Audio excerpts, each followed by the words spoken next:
오늘 본문 말씀은 우리가 잘 아는 그 구약의 바벨탑 사건을 다루고 있습니다.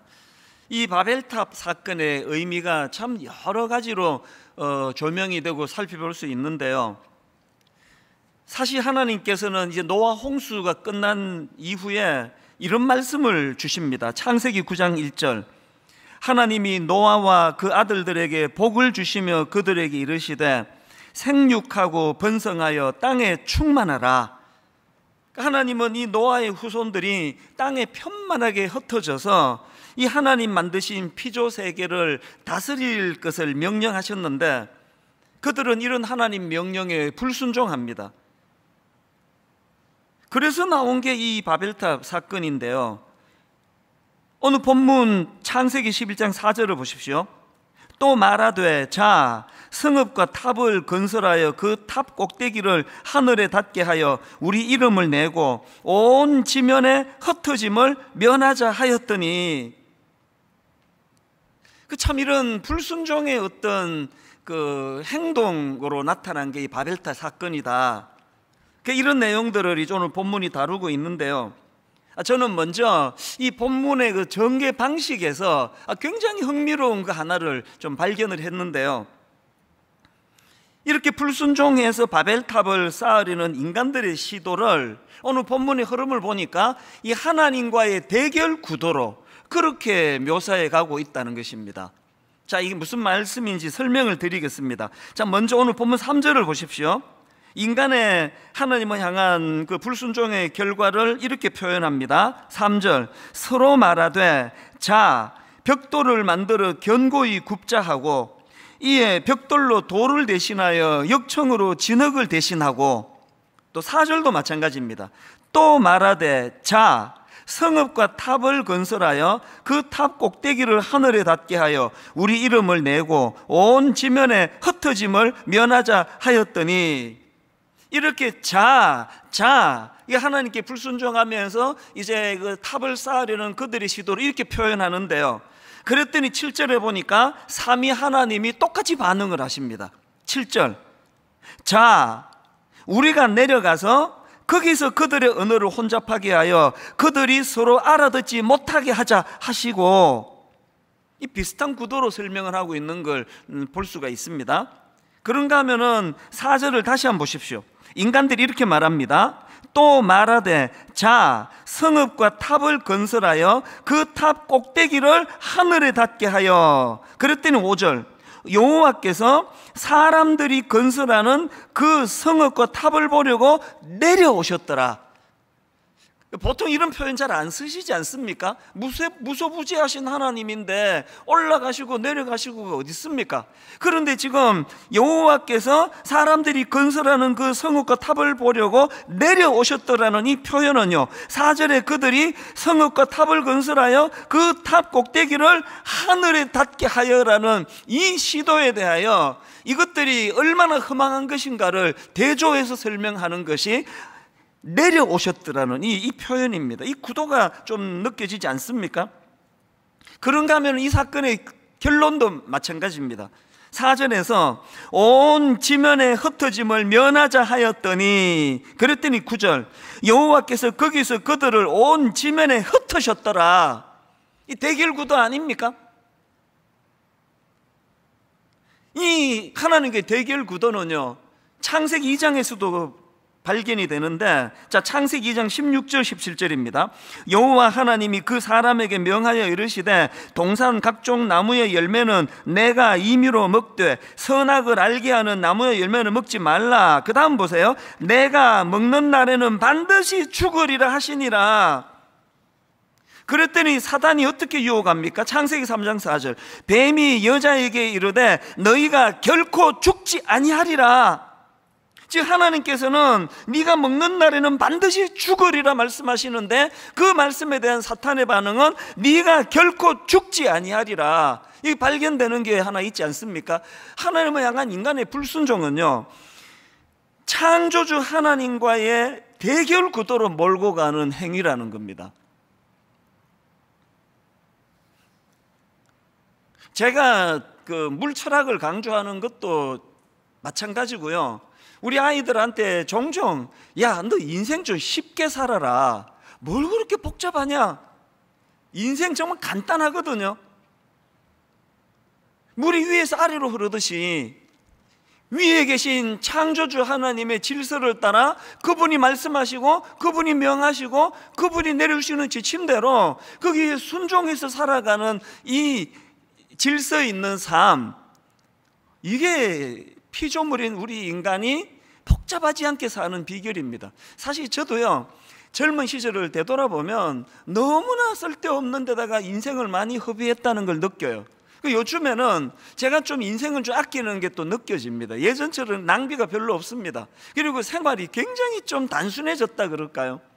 물철학이에요. 새벽마다 주님이 공급해 주시고 공급해 주시는 말씀을 따라서 순종하면서 물이 위에서 아래로 흐르듯이 저 토별로 달지 않습니다. 왜 그래야 되는데요? 이건 하기 싫은데요? 또 내 생각에는 그런 거 없습니다. 그냥 물이 위에서 아래로 흘러가듯이 물철학대로. 그래서 이 순리라는 것은요, 예수 믿는 우리에게 굉장히 중요한 덕목이라는 걸 아셔야 됩니다. 그래서 로마서 5장 1절, 그러므로 우리가 믿음으로 의롭다 하심을 받았으니 우리 주 예수 그리스도로 말미암아 하나님과 화평을 누리자. 여러분, 지금 우리가 하나님을 향하여 대적하고 반역하고 불순종하고 이것들은 창조주 하나님과의 대결 구도로 우리 인생을 몰아넣는 것이라고 말씀을 드렸는데요, 여러분, 그 학교에 간혹 일진하고 뭐가 틀어져 가지고 그렇게 두들겨 맞고 그렇게 어려움을 겪고 그래서 전학을 가고 이런 이야기들 종종 듣지 않습니까? 한 학교 그 울타리 안에서 일어나는 그 공동체에서도요, 그 일진에게 불화하고 일진과 관계가 흐트러지면 학교 선생님도 이거 우리도 손을 못 대요, 그런 얘기까지 한다 그러지 않습니까? 하물며 여러분, 창조주 하나님과 불화해서 어떻게 우리 인간이 평화와 안식을 누리겠냐고요. 그래서 하나님과 이 화평을 누리는 것, 십자가로 말미암아 하나님과의 관계가 회복이 됐고 이후에 우리의 삶에도 물이 위에서 아래로 흐르듯이 순리대로 하나님의 창조 질서를 따라 어긋나지 않게 사는 그게 우리를 위해 주는 거라는 걸 인식해야 된다는 겁니다. 그래서 제가 오늘 본문을 이런 관점으로 살펴보기 원하는데요, 오늘은요, 이 본문에서 우리가 얻는 교훈을 가지고 경계해야 되는 두 가지, 그런가 하면은 회복해야 되는 거 한 가지, 이렇게 2+1을 가지고 제가 좀 설명을 드리려고 합니다. 자, 먼저 경계해야 될 두 가지가 있는데요, 첫 번째 경계해야 될 게 뭐냐, 우리 이름을 내고입니다. 우리 이름을 내고. 본문에 있는 걸 그대로 인용했는데요, 바벨탑을 쌓게 된 원인을 성경은 딱 한마디로 이렇게 분석합니다. 4절, 또 말하되 자 성읍과 탑을 건설하여 그 탑 꼭대기를 하늘에 닿게 하여 우리 이름을 내고 온 지면에 흩어짐을 면하자 하였더니, 팀 켈러의 내가 만든 신, 이런 제목의 책이 있는데요, 이 책에서 강조하는 포인트는 하나입니다. 오늘 이 시대 최대의 우상은 내가 만든 신, 우리 이름을 내고라는 이 본문과 같은 맥락 아닙니까? 극단적으로 자기를 위하는 시대에 우리에게 가장 강력한 우상은 우리 이름을 내고예요. 어디에 가면은 동양 최대의 불상이 있다 그러고요, 어디에 가면은 이슬람 사원이 있다 그러고요. 저도 동양 최대의 불상이라는 거 가까이서 몇 번이나 봤는데요, 하나도 겁안나요. 그 동양 최대의 불상이 저한테 아무 영향을 못 미칩니다. 진짜 내가 두려워해야 되는 건 너무 작아서 보이지도 않는 요 마음 안에 있는 내가 만든 신이에요. 우리 이름을 내고. 그래서 그 내가 만든 신이라는 그 책의 목차가 되게 재밌더라고요. 목차를 한번 보시겠습니까? 1장이 이래요. 1. 내가 만든 신, 첫 번째 내가 만든 신, 평생 소원. 부연 설명 이렇게 합니다. 오래 간절히 바랄수록 우상이 되기 쉽다. 이게 저에게 굉장히 큰 메시지가 됐습니다. 내가 오래 바라며 오래 소원하고 있는 것들 중에는 정말 하나님의 뜻을 구현하는 것도 있지만, 거기에 내가 만든 신, 내가 만든 내 어떤 이름을 내 이름을 내고라는, 이것이 목마르게 하는 이런 것들이 있을 수 있다는 그 얘기거든요. 그 다음에 두 번째 보니까 내가 만든 신 두 번째가 뭐냐? 사랑. 사랑에 속고 속다, 사랑에 속고 속다, 환멸에 찬 노예가 되었다. 오늘 우리가 사랑이라는 게 모든 것이 하나님 주신 게 아니에요. 오늘 막 가짜 사랑이 우리를 얼마나 혼미하게 만드는지 모릅니다. 그런가 하면은 세 번째, 내가 만든 세 번째 신, 돈. 풍요한 소유와 소비로도 영혼에 헐벗었으면 면치 못한다. 만몬신이라 그러잖아요. 여러분, 내가 만든 신, 그 돈이 나의 영혼의 헐벗음을 면치 못하게 한다는 거 다 동의가 되실 겁니다. 그 다음에 내가 만든 신 네 번째가 성취. 그 어떤 성공신화도 인간의 한계를 넘을 수 없다. 그리고 다섯 번째, 내가 만든 신 다섯 번째, 권력.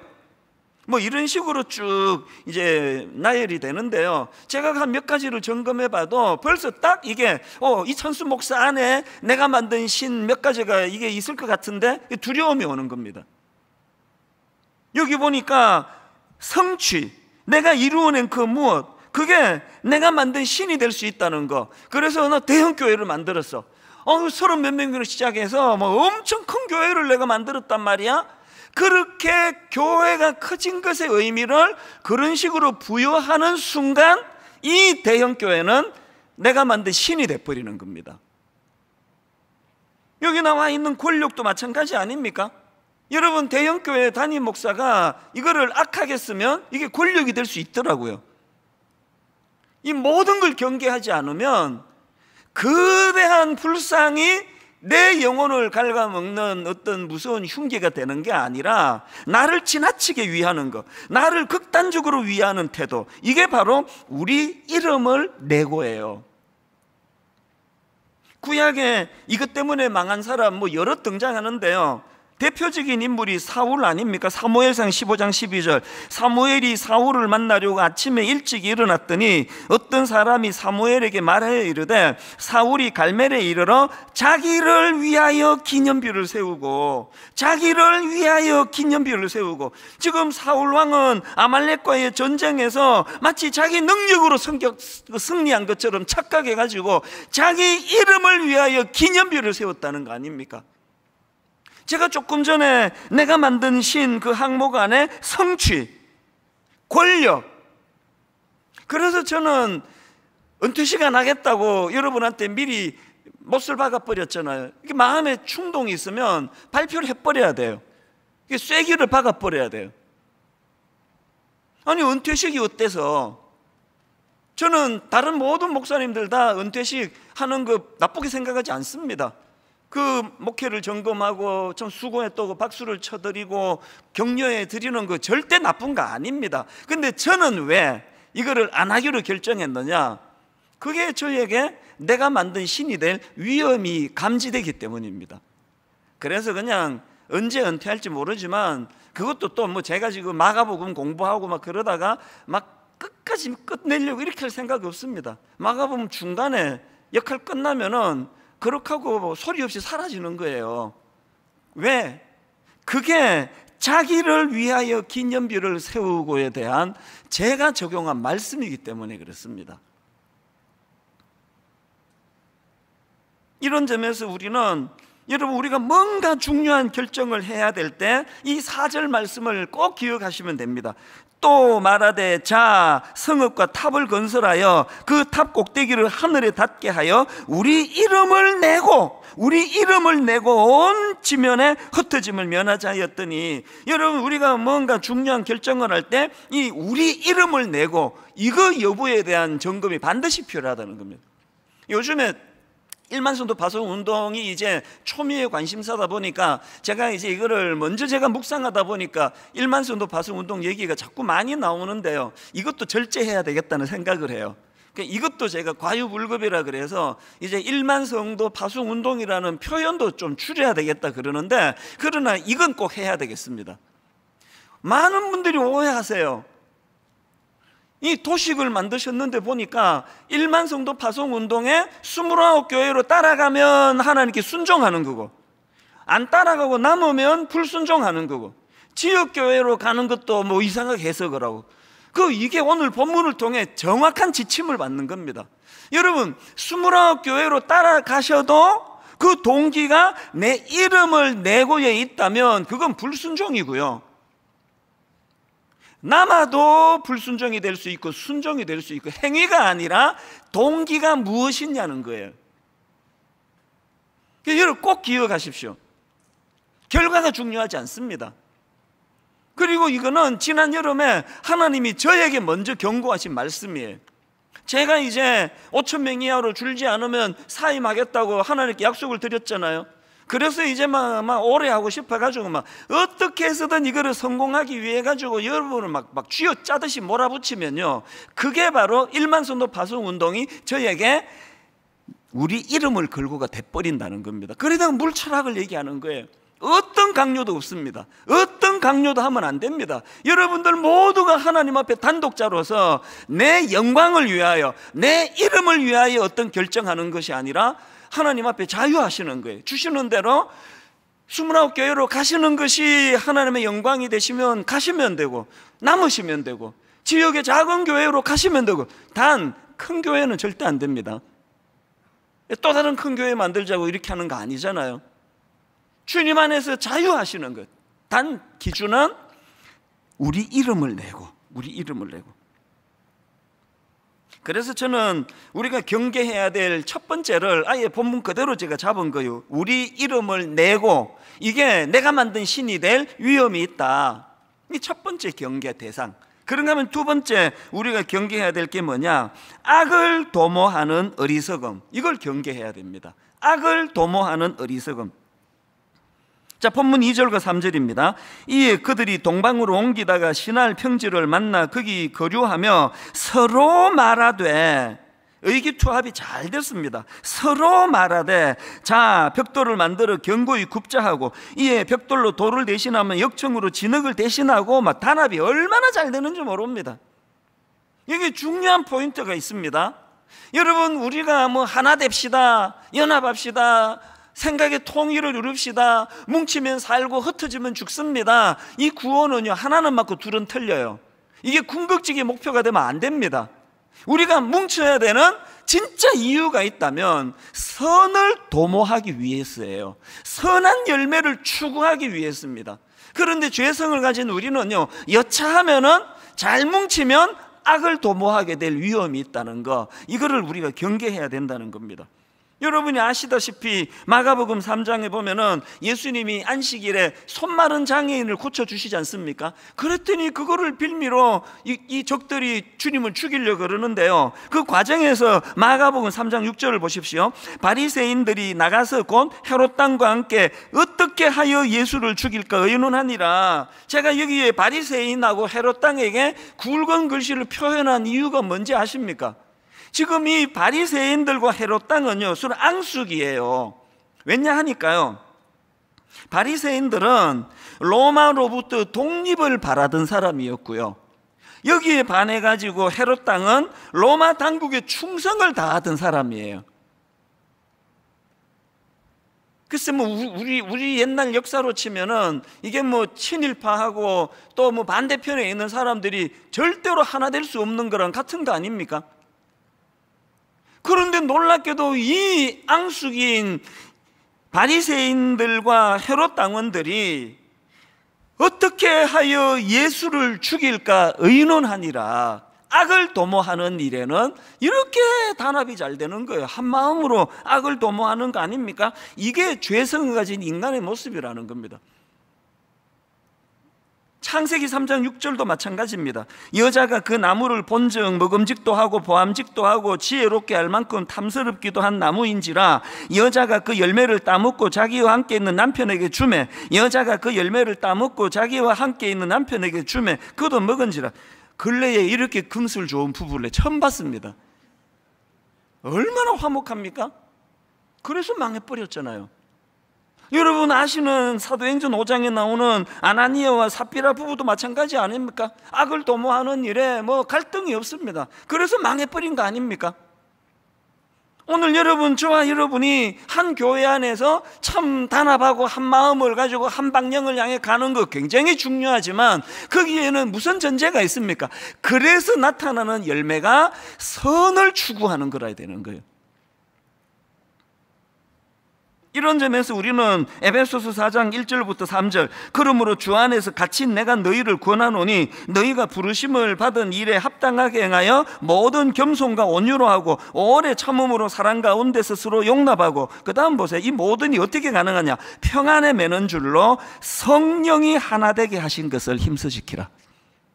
교회는요 그냥 하나 되는 거 아닙니다. 이 친목단체 아니에요. 성령이 하나 되게 하심. 그래서 그 평안에 매는 줄로 성령이 하나 되게 하심으로 말미암아 그 안에 겸손이 있고 온유가 있고 오래 참음이 있고 사랑 가운데 용납이 있고, 무엇보다도 그리스도의 뜻을 구현하는 선한 일을 도모하는 공동체의 특징이 있어야 된다는 거예요. 그래서 경계해야 될 두 가지 아시겠죠? 첫 번째 경계 대상, 내가 만든 신, 자기 이름을 내고, 이거 항상 경계해야 돼요.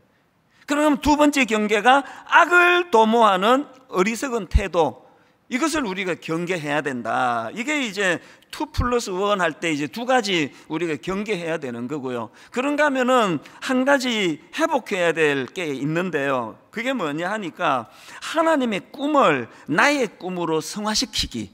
제가 이렇게 잡아봤습니다, 설교 제목을. 왜냐 하니까요, 바벨탑을 쌓았던 결정적인 잘못이 여기서부터 시작이 되거든요.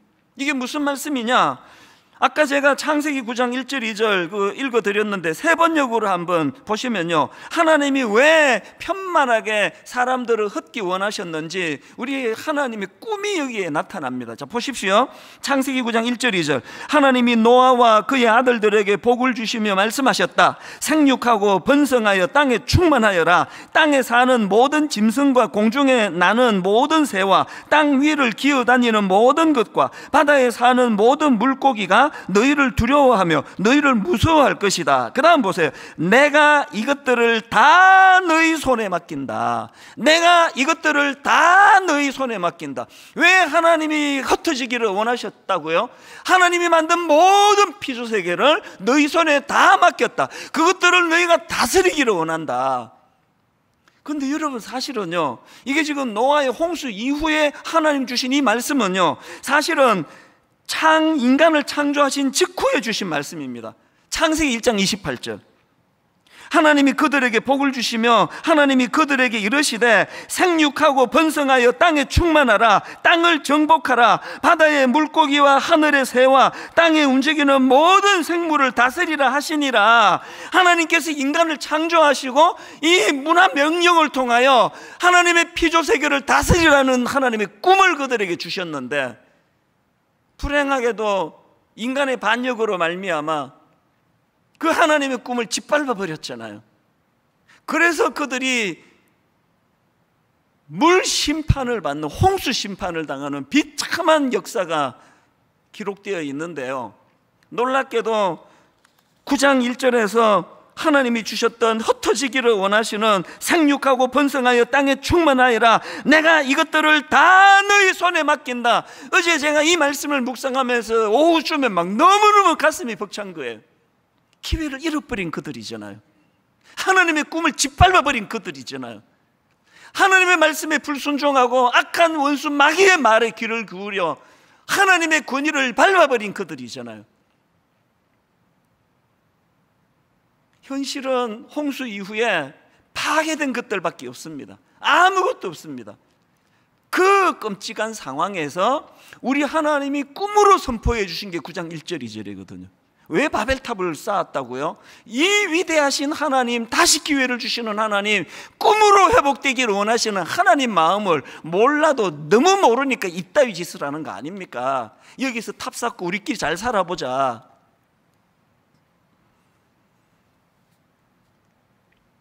지난주에 제가 덕양중학교 교장 선생님 이야기를 여러분에게 흥분하면서 전한 이유는, 그리고 그 전 금요일 날 그 영상을 보면서 혼자 눈물을 지으며 그 영상을 본 이유는, 그리고 29 예비 담임 목사님 다 소집해가지고 이거 전부 영상을 보면서 저기에 나와 있는 학교 대신에 교회로 이름을 바꾸어라 그렇게 선포한 이유도, 오늘 여러분 우리가 현실을 보면은 너무 부끄럽잖아요.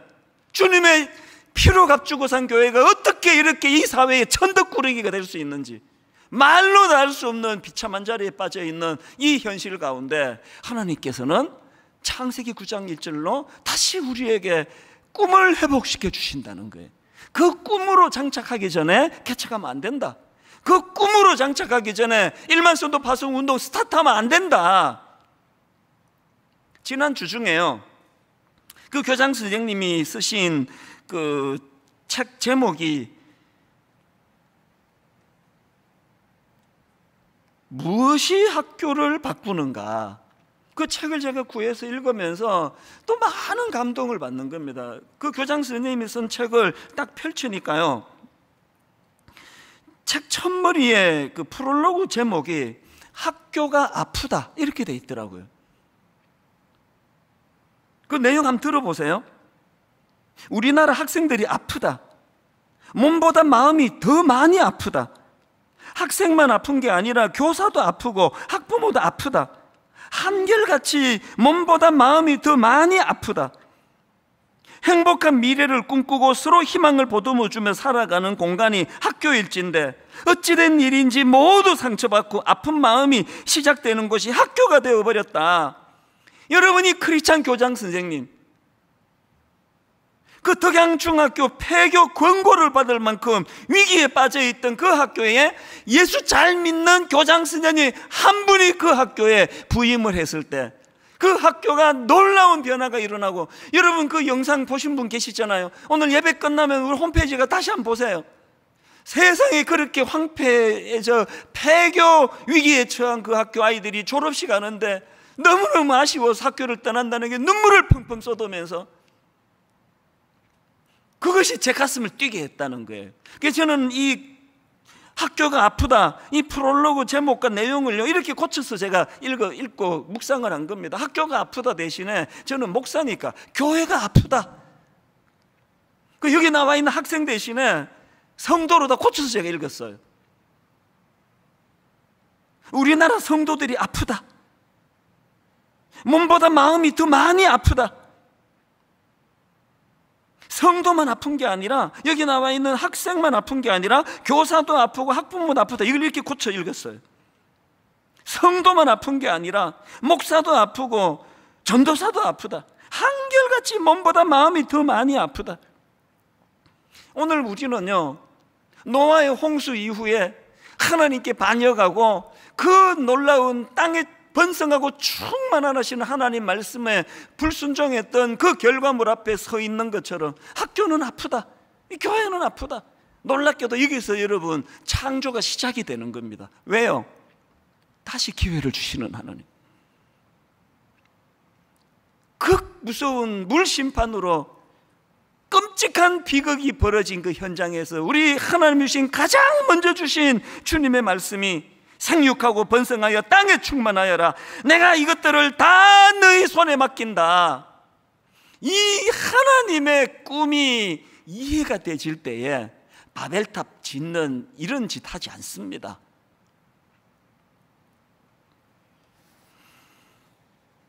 빌립보서 2장 13절, 너희 안에서 행하시는 이는 하나님이시니 자기의 기쁘신 뜻을 위하여 너희에게 뭘 두십니까? 소원을 두고 행하게 하시나니. 너희 안에서 행하시는 이는 하나님이시니 자기의 기쁘신 뜻을 위하여 너희에게 소원을 두고 행하게 하시나니. 어제 오후에 저는 이 말씀 앞에서 하나님 앞에 오늘 본문 말씀을 묵상하면서, 하나님 아버지, 그래서 또 29개 교회가 세워지는 이런 거 말고 바로 소원을 두고 행하시는 이 하나님 아버지를 이해하는 새로운 교회를 허락해 주시기를 원합니다. 너희 안에 행하시는 이는 하나님이니. 내 안에 있는 우상을 다 쫓아내고 내가 하는 거 아닙니다. 하나님이 하세요. 하나님의 소원이 하나님의 역사를 이루실 줄로 믿습니다. 그래서 저는요, 이 막아주시는 게 은혜예요. 이 8절이 너무너무 은혜가 되는 겁니다. 여호와께서 거기서 그들을 온 지면에 흩으셨으므로 그들이 그 도시를 건설하기를 그쳤더라. 인간적으로는 쓰라려요. 그렇게 꿈꾸던 인간들의 소원을 파괴시켜 버리셨어요. 그리고 파괴적으로 흩어버리셨어요. 언어를 다 혼잡하게 만들으셨어요. 너무너무 당황스러운 현실이지만, 그런데 여러분, 막아주심이 은혜인 거 아십니까? 막아주심이 은혜라는 거. 더 큰 위기가 찾아오고 더 큰 비극이 일어나기 전에,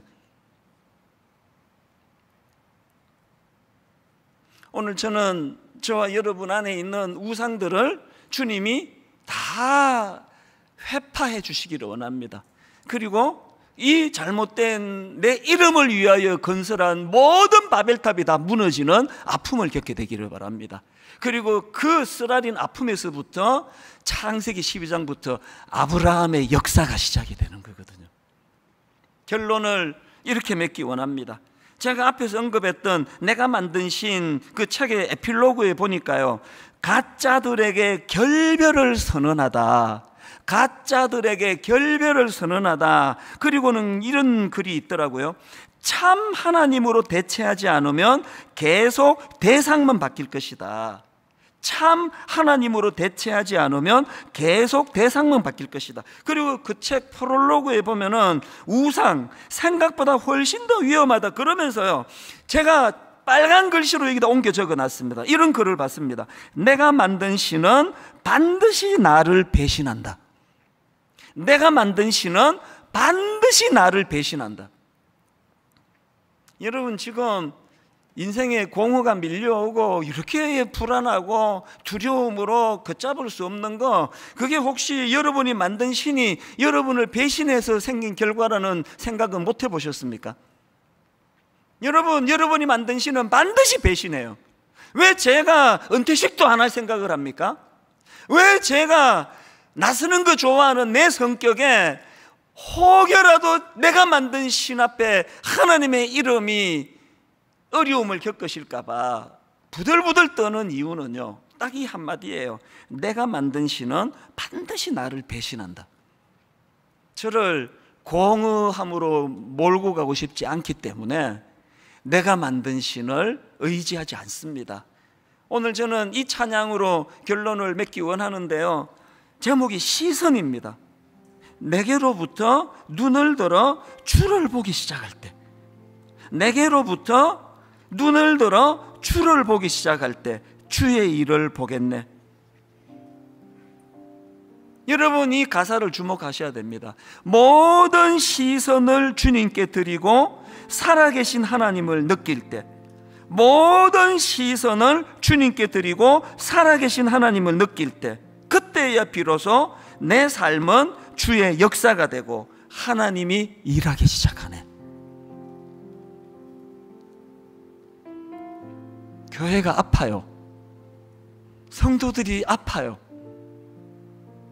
가장 많은 치유가 일어나야 될 교회 안에 너무나 많은 상처들이 만들어지고 있는 현실이에요. 교회가 아파요. 하나님을 섬긴다는 미명 아래 만들어 놓은 내가 만든 신을 다 파괴해야 됩니다. 그리고 내가 뭘 하겠다는 그 생각이 가장 강력한 우상이에요. 내가 하는 것이 아니라 그분이 하세요. 우리 안에 소원을 갖고 너무나 아름다운 교회를 세워나가고 너무나 아름다운 성도들이 그 안에서 양육되기를 바라시는 하나님 마음의 소원을 가지고, 하나님 막아주시는 은혜가 너무너무 내게는 아프고 힘들지만 막아주시는 은혜가 하나님 은혜의 첫 출발임을 기억하기 원합니다. 나는 누구인가? 또 나는 어디서 왔고 어디를 향해 가고 있는가? 그러니까 이런 질문들을 그 정체성과 관련된 질문이라 그렇게 말합니다. 박선웅 교수가 쓴 정체성의 심리학, 이 제목의 책을 보니까요, 그 정체성에 대해서 이렇게 설명합니다. 정체성이란 자신에게 중요한 것이 무엇이고 의미 있는 일이 무엇인지를 이해하고 이를 바탕으로 삶의 방향에 대해 결단을 내린 정도를 의미한다. 그렇게 그 정체성에 대해서 정의를 하고는, 이 정체성이 잘 정립된 사람들이 어떤 사람들인가, 그들의 특징에 대해서 설명을 하는데요, 굉장히 흥미로웠습니다. 그 저자가 말하는 정체성이 잘 형성된 사람 첫 번째 특징이 뭐냐 하니까, 이런 사람들은 이 영혼의 엑스레이 사진을 가지고 있는 특징이 있다. 굉장히 의미 있는 이야기 아닙니까? 엑스레이 사진이라는 표현이 말해주듯이 이 정체성 정립이 잘 된 사람은 겉으로 보여지는 껍데기가 아니라 그 내면의 중요함, 그러니까 자기 삶의 가치와 의미 부여가 잘 되어 있는 특징이 있다. 이걸 영혼의 엑스레이 사진으로 그렇게 표현을 했고요. 그런가 하면은 또 하나, 이 정체성 정립이 잘 되어 있는 사람들은 자기 삶의 목적지가 찍힌 내비게이션을 갖춘 사람이다. 이 표현도 되게 흥미롭지 않습니까? 이 초행길 인생인데, 이 정체성 정립이 잘 된 사람은 자기가 나아가야 할 방향을 정확하게 알고 있다는 거예요. 그래서 이게 내비게이션이 장착이 되어 있는 그런 인생이다. 이런 설명을 하면서 그 책에서 그 수상록을 쓴 몽테뉴의 말을 인용하는데요, 저는 이 한마디가 굉장히 저에게 울림이 됐습니다. 화면으로도 이걸 좀 올려달라 그랬는데요, 몽테뉴가 한 말입니다. 목적지가 없는 사공에게는 어떤 바람도 순풍이 아니다. 아니, 무슨 뜻입니까? 아니, 그 사람이 가고자 하는 방향이 정해져야 자기가 맞닥뜨리는 게 이게 만남의 축복인지 이게 인생의 방해가 되는지 아는 거 아닙니까? 이 목적지가 없는 사공에게는 어떤 바람도 순풍이 아니다. 지금 막 인터넷으로 쏟아져 들어오는 그 정보들이 이게 내게 이게 유익한 건지 이게 내게 쓰레기 같은 건지, 이것이 판가름 나려면 내 방향이 정해져야 된다는 거예요. 오늘 이 시대가 막 이 정보의 홍수인데 잘못하면 여기 빠져 죽습니다. 이 몽테뉴가 조언하는 이 메시지, 목적지가 없는 사공에게는 어떤 바람도 순풍이 아니다. 그래서 우리가 어떤 바람을 유익하게 사모하고 어떤 바람을 탓하기 전에 인생의 방향이 먼저 목적지가 정해져야 된다는 겁니다. 오늘 저는 여러분에게 이런 질문을 드리고 싶네요. 여러분에게는 이 내면의 아름다움을 잘 정리할 수 있는 영혼의 엑스레이 사진이 있습니까?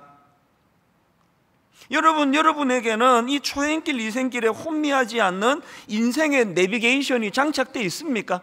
이 인생이 그냥 열심히 하긴 하는데 막 우왕좌왕 여기 갔다 저기 갔다 그러면 그건 정말 그 시편에 나오는 바람에 나는 겨와 같은 어리석은 모습 아니겠습니까? 유언정 원장님이라고요, 혼자 잘해주고 상처받지 마라, 또 상처받지 않고 끝까지 사랑하기, 이런 책을 쓴 정신과 의사가 있는데요, 이분은 독실한 크리스찬 의사세요. 이분이 쓴 책을 보고 또 강의를 듣다 보니까 이분도 건강한 정체성을 갖는 것의 중요함을 되게 강조하는데요, 참 이분이 귀해요. 이분이 이제 정신과 병원을 개원하고 보니까 너무 많은 사람들이 과거의 상처에 매몰돼서 허덕이고 있고, 너무 많은 사람들이 인생의 어두운 밤을 보내고 있더라는 겁니다. 가슴 아픈 건 예수 믿는 사람도 예외가 아니더라는 겁니다. 왜 이런 혼미한 인생을 거칠 수밖에 없는가 이분이 정리하기를, 왜 그러냐, 그 예수 믿는 사람으로서의 이 정체성이 정립되지 않아서 그렇다. 그러면서 이분이 어떤 결심을 하는가 하니까요, 이런 힘든 분들을 제대로 돕기 위해서 의사인 본인이 내가 먼저 건강한 정체성을 확립해야 되겠다. 그래서 그 병원을 정리하고는 미국으로 신학 공부하러 유학을 떠납니다. 이 참 의사로서 이 정도 소명의식이 있다면 이거 너무 귀한 분 아닙니까? 그런 결단을 내리고 미국으로 유학을 떠나는데요, 중요한 건 그 다음이에요.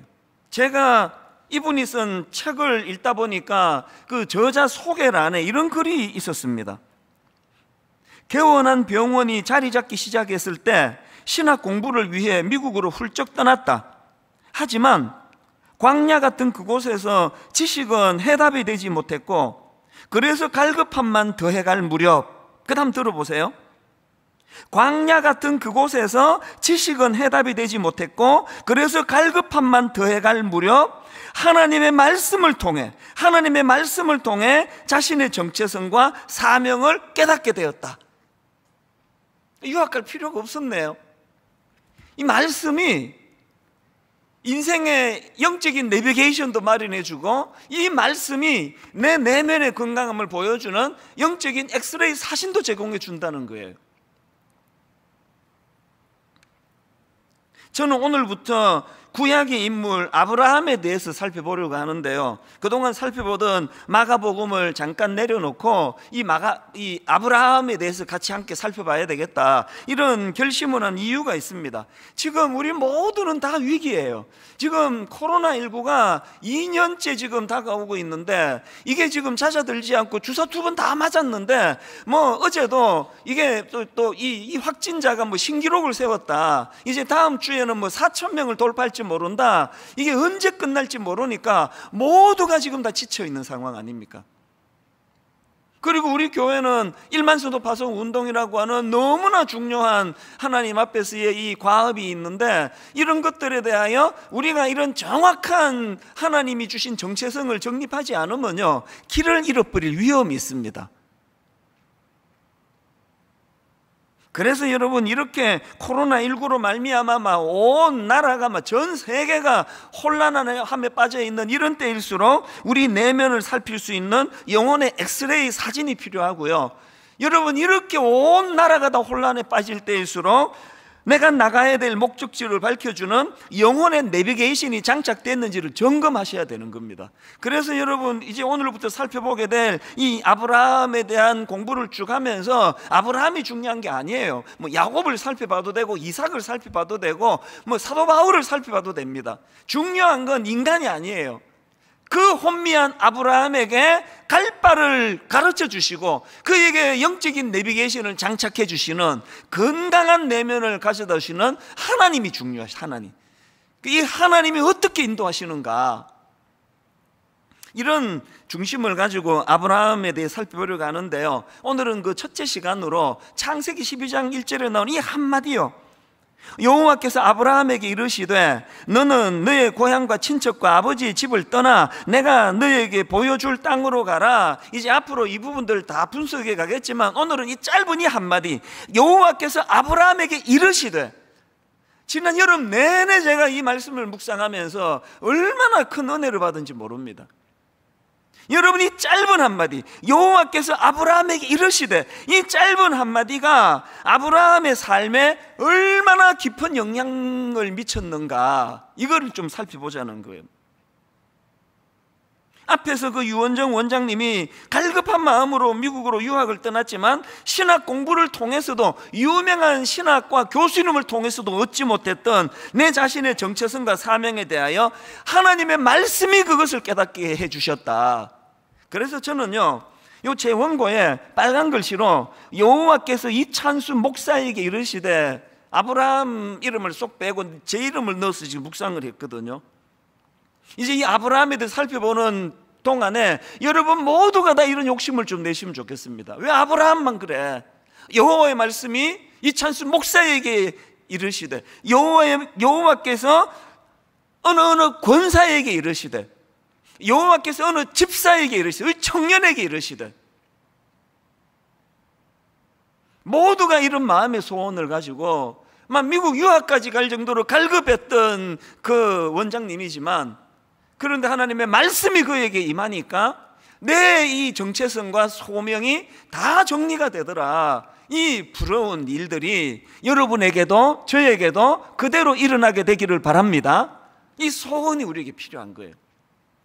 그래서 오늘 첫 시간에 이 창세기 12장 1절에 나오는 여호와께서 아브라함에게 이르시되, 이 말씀에 대해 살펴보려고 하는데요, 저는 이 한마디에 담겨져 있는 파워, 이 힘, 그래서 여호와께서 아브라함에게 이르시되, 이 말씀에 담겨져 있는 두 가지 파워, 힘에 대해서 말씀을 드리고 싶은데요, 첫 번째 여호와께서 아브라함에게 이르시되가 주는 파워, 힘, 어떤 게 있습니까? 첫째, 혼란과 무질서를 잠재워주는 힘이 있다는 겁니다. 보통 아브라함 이야기 그러면 그거 창세기 12장부터 시작되지 이렇게 생각하는 분이 많으시지만, 여러분 사실은요, 아브라함 이야기에서 빼놓으면 큰일 나는 게 오늘 보면 창세기 11장입니다 11장 27절부터 이거를 빼놓고 아브라함을 먼저 들어갈 수가 없습니다. 왜 그러냐? 제 의미를 제가 가르쳐 드릴게요.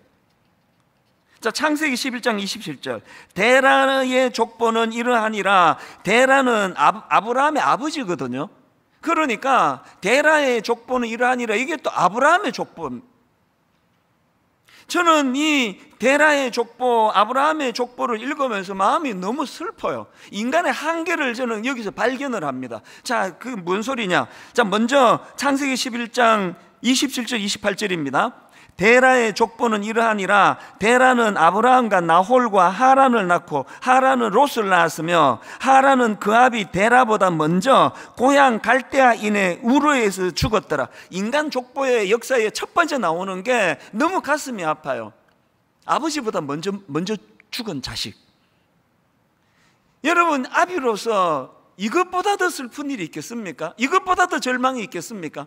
데라의 족보의 첫 번째 기록이 아버지보다 먼저 죽은 자녀가 거기에 등장을 하네요. 두 번째로 등장하는 게 30절입니다 사레는 임신하지 못함으로 자식이 없었더라. 여러분, 지금 이 본문 이 구절 바로 앞에 나오는 바벨탑 사건 기록 바로 그 다음 나오는 이 셈의 족보에 보면은 계속해서 낳았고 낳았으며 낳았고 낳았더라, 이게 계속 나오는 그 기록 다음에 아브라함의 아내 사라는 요즘으로 말하면 난임, 아기를 가질 수가 없습니다. 결핍. 이게 인간의 역사 아닙니까? 가장 비참한 거는 32절에 나옵니다. 자, 31절부터 보십시오. 데라가 그 아들 아브라함과 하란의 아들인 그의 손자 롯과 그의 며느리 아브라함의 아내 사레를 데리고 갈대아인의 우르를 떠나 가나안 땅으로 가고자 하더니, 하나님이 주신 목적지는 가나안이에요. 그런데 가나안 땅으로 가고자 하더니 하란에 이르러 거기 거류하였으며 데라는 나이가 205세가 되어 하란에서 죽었더라. 지금 목적지는 가나안인데 그 도중에 엉뚱한 대로 새버린 거예요. 그렇게 허송세월하다가 그렇게 인생을 끝내버린 그 역사가, 이게 데라의 족보입니다. 데라의 족보. 이게 우리의 모습 아닙니까? 여러분이 가슴 아픈 인간 데라의 족보가 창세기 11장 27절부터 기록이 되고, 그리고는 그 다음에 나오는 것이 12장 1절 여호와께서 아브라함에게 이르시되요. 이 모든 혼란을 잠재워주는 차원의 하나님의 말씀. 제가 이 12장 1절 말씀의 의미를 좀 다각도로 살펴보려고 여러 책도 구해보고 논문도 또 살펴보고 그러다가 구약학 김재구 교수가 쓴 논문 하나를 발견했는데요, 그 논문에 나오는 도표 하나가 얼마나 제 마음을 명쾌하게 했는지 모릅니다. 그 교수님이 쓴 그 도표를 보니까요, 이 한쪽은 지난주에 살펴보았던 바벨탑 사건 이후에 언어의 혼란과 흩어짐, 그 비참한 상황을 먼저 비교하고, 그 다음에 창세기 1장 1절에 나오는 하나님의 천지 창조를 가지고 비교를 했는데요. 자, 먼저 하나님의 창조, 창세기 1장 1절과 2절을 보십시오. 태초에 하나님이 천지를 창조하시니라. 땅이 혼돈하고 공허하며 흑암이 깊음 위에 있고. 지금 성경은요, 하나님의 창조 사역 이전의 상태를 혼돈과 공허와 흑암이 깊은 상태라고 이야기합니다. 방금 우리가 봤던 창세기 12장 1절에서의 여호와께서 아브라함에게 이르시되, 이 하나님의 말씀이 선포되기 이전에 데라의 족보, 아브라함의 족보가 바로, 이게 바로 혼돈과 공허와 흑암의 상태 아닙니까? 하나님 없이 우리 지혜로 바벨탑을 쌓을 수 있다, 그런 악한 시도를 행하다가 언어가 혼란을 겪고 흩어짐을 당하는 그 상태가 바로 혼돈과 공허와 흑암의 상태 아니냐고요. 제가 이 창세기 1장 2절 말씀을 예전에 한번 다루었던 기억이 있는데요, 예레미야 4장 22절을 보십시오. 내 백성은 나를 알지 못하는 어리석은 자요, 지각이 없는 미련한 자식이라. 악을 행하기에는 지각이 있으나 선을 행하기에는 무지하도다. 왜 그런가 봤더니 23절, 보라 내가 땅을 본즉 혼돈하고 공허하며 하늘에는 빛이 없으며. 지금 이스라엘 백성들이 엄청난 타락의 상태인데, 그 타락의 상태를 보니까 하나님이 천지를 창조하시기 이전의 상태, 혼돈하고 공허하며 하늘에는 빛이 없는 상태더라는 겁니다. 왜 이스라엘 백성들이 타락할 수밖에 없었다고요? 겉으로 보기에는 껍데기는 선민이라는 그런 긍지를 갖고 있었지만, 사실은 그들의 실제 상황은 하나님의 창조 이전 혼돈과 공허와 흑암의 상태에 놓여 있었기 때문이다. 이거 우리도 마찬가지 아닙니까?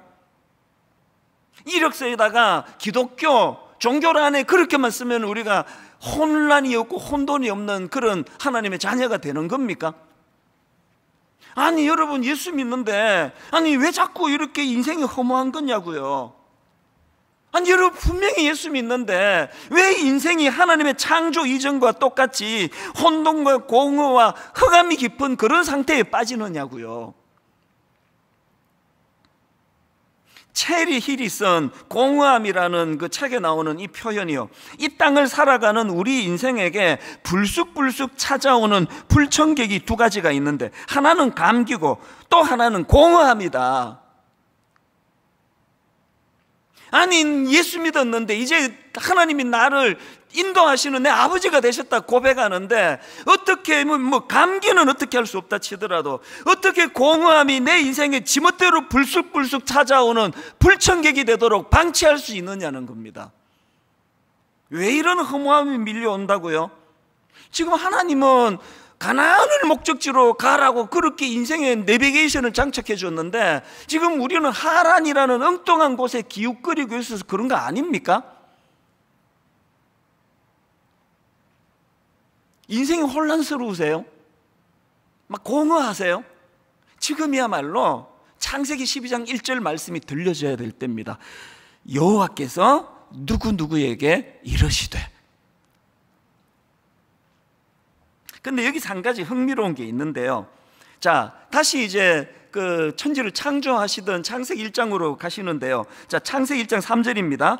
하나님이 이르시되 빛이 있으라 하시니 빛이 있었고. 여러분 여기에요, 하나님이 이르시되 빛이 있으라 하시니 빛이 있었고, 하나님의 창조 사역이 시작이 됐는데, 여기 나오는 하나님이 이르시되 할 때 이르시되가 히브리어로 아마르예요.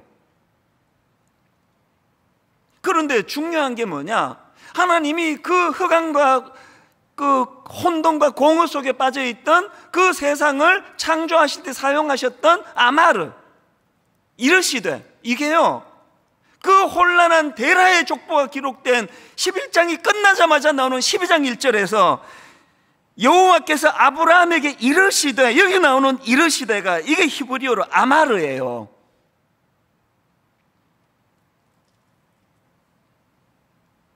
바벨탑 사건 이후로 인간들이 겪었던 언어의 혼돈과 흩어짐이라는 혼란스러운 상황을 잠재울 수 있는 능력도 하나님의 말씀이고, 아브라함의 아버지 데라의 족보에 나오는 그 혼란스러운 상황을 잠재우는 능력도, 이것도 하나님의 아마르가 있을 때 가능하다는 겁니다. 다시 묻습니다. 혼란스러우세요? 사는 게? 막 어디가 길인지 모르시겠습니까? 뭐 감기하고 더불어 막 수시로 찾아오는 게 내 마음의 어떤 공허함입니까? 여러분 지금이야말로 그 혼란과 무질서를 잠재우는 하나님의 아마르가 필요한 거예요. 아마르가. 이 좋지도 않은 이 목소리 스피커 타고 이 찬수 목사 목소리만 흘러가는 예배가 아니라 하나님의 아마르가 선포되는 예배가 되기를 바랍니다. 우리의 혼란을 잠재워주는 그 데라의 족보가 말로 다 할 수 없이 슬프디 슬픈, 아버지보다 먼저 죽는 아들이 나오고 온 세상이 낳고로 기록되고 있는 거기에 자녀를 낳을 수 없는 슬픔, 하나님은 가나안을 목적지로 정해주셨는데 도중에 엉뚱한 대로 새버려가지고 거기에서 인생 다 허비하고 그렇게 죽어버리는 인생, 이 모든 혼란을 잠재워주는 그런 차원에서 하나님이 창세기 12장 1절에서 말씀해 주시는, 이게 아브라함에게 주신 아마르의 선포라는 겁니다. 그런가 하면은 두 번째로 여호와께서 아브라함에게 이르시되, 이게 왜 파워냐, 이게 왜 힘이냐, 이 여호와께서 아브라함에게 이르시되라는 이 말씀이 힘이 되는 건요, 이거는 다시 출발하게 하는 힘을 갖고 있기 때문이에요. 본문 31절 32절 다시 보십시오. 데라가 그 아들 아브라함과 하란의 아들인 그의 손자 롯과 그의 며느리 아브라함의 아내 사레를 데리고 갈대아인의 우르를 떠나 가나안 땅으로 가고자 하되 하란에 이르러 거기 거류하였으며, 데라는 나이가 205세가 되어 하란에서 죽었더라. 제가 이 모리아 산으로 가는 길, 이런 책이 있는데 옛날에 나온 책이에요. 이 책을 보니까요, 왜 목적지는 가나안인데 도중에 엉뚱한 곳에 머물렀는가, 하란에 왜 머물렀는가, 그 설명하는 대목이 있더라고요. 하란은요, 교차로라는 뜻을 가진 이름이래요. 하란은 그 이름 뜻 그대로입니다. 길이 잘 연결돼 가지고 국제무역로의 교차점에 위치해 있던 지역이었답니다. 그러니까 상업도시로 번성했던 곳이 하란이래요. 이게 뭘 의미합니까? 아브라함 일행이 보기에 떠나온 자기 고향 갈대아 우르보다 훨씬 번창했고, 또 자기들 같은 이런 이주민들이 일자리를 너무나 쉽게 구할 수 있는 그런 곳이니까 눈이 번쩍 뜨여진 거 아닙니까? 거기에 뭐 잠깐 머물다 가기로 해서 머물렀는지, 뭐 둥지를 털려고 했는지는 잘 모르겠지만 결국은 거기서 아버지 데라가 헛송세월하고 죽어버리잖아요. 저는 이런 분석의 글을 읽으면서 저 자신을 돌아보게 되는 겁니다. 사실 저는요, 30살 되던 해에 5남매 중에 막내인데도 불구하고 가족을 떠나가지고, 어머니를 떠나가지고 그렇게 보따리 2개 들고 한국에 와서 지낸 지가 지금 31년 차예요. 어머니를 모시고 못 산 게 31년이 됐습니다. 왜 그런 역이민을 결정했을까요? 하나님이 저에게 이 소명을 주셨기 때문이에요. 한국에 가서 청소년들을 도와라, 그리고 교회를, 아름다운 교회를 세워라. 저는 이 데라의 모습을 보면서 마음의 소원을 가져요. 하나님, 그렇게 이민 생활을 끝내고 모든 가족을 떠나 그렇게 하나님 말씀대로 한국에 돌아왔는데 제 인생의 마지막이 하란이 아니기를 바랍니다. 하나님, 내 사역의 마지막이, 내 은퇴하는 그 순간에 봤더니 화려한 하란에 서 있어요. 그럼 내 인생은 실패하는 거 아닙니까? 하나님, 내 인생의 마지막이, 하나님, 내 목회의 마지막이 가나안의 위치에 있기를 바랍니다. 근데 여러분, 여기서 중요한 게 하나 있는데요, 지금 창세기 12장 1절을 살펴보고 있는데 여기에서의 부르심은요, 두 번째 부르심이라는 거예요. 이게 굉장히 중요한 포인트인데요. 자, 사도행전 7장 2절부터 한번 4절까지 보십시오. 스데반이 이르되, 여러분 부형들이여 들으소서. 우리 조상 아브라함이 하란에 있기 전 메소포타미아, 이 갈대아 우르거든요, 메소포타미아에 있을 때에 영광의 하나님이 그에게 보여 이르시되, 내 고향과 친척을 떠나 내가 너에게 보일 땅으로 가라 하시니, 아브라함이 갈대아 사람의 땅을 떠나 하란에 거하다가 그의 아버지가 죽음에 하나님이 그를 거기서 너희 지금 사는 이 땅으로 옮기셨느니라. 그러니까 아브라함이 고향인 갈대아 우르에 있을 때 하나님이 1차로 그를 부르셨어요. 그 부르심에 순종해서 목적지를 향해 나가다가 도중에 하란이라는 화려한 도시에서 그냥 거기에 머물러 있게 됐습니다. 그랬더니 12장 1절에서 하나님이 2차로 그를 부르시는 거예요. 너 뭐하니 지금 거기서? 그래서 다시 목적지를 향해, 가나안을 향해 나가게 되는 게 그게 12장 1절입니다. 이 말씀이 저에게 왜 중요한 의미를 가져다 주는지 아십니까? 여러분, 제가 앞에서 말씀드렸잖아요. 제가 이민 생활을 끝내고 저 혼자서 가족을 떠나 한국으로 돌아올 때 저의 목적지는, 하나님이 지정하신 목적지는 가나안이에요. 그랬는데 여러분, 분당 우리 교회를 개척하고 처음에는요, 이렇게 큰 교회는 꿈꾸지도 않았고 원하는 바도 아니었습니다. 그래서 옥하는 목사님이 100%를 물질적으로 경제적으로 지원해 주는 분리개척 1호로 정해 주셨음에도 불구하고, 백지 수표를 주셨음에도 불구하고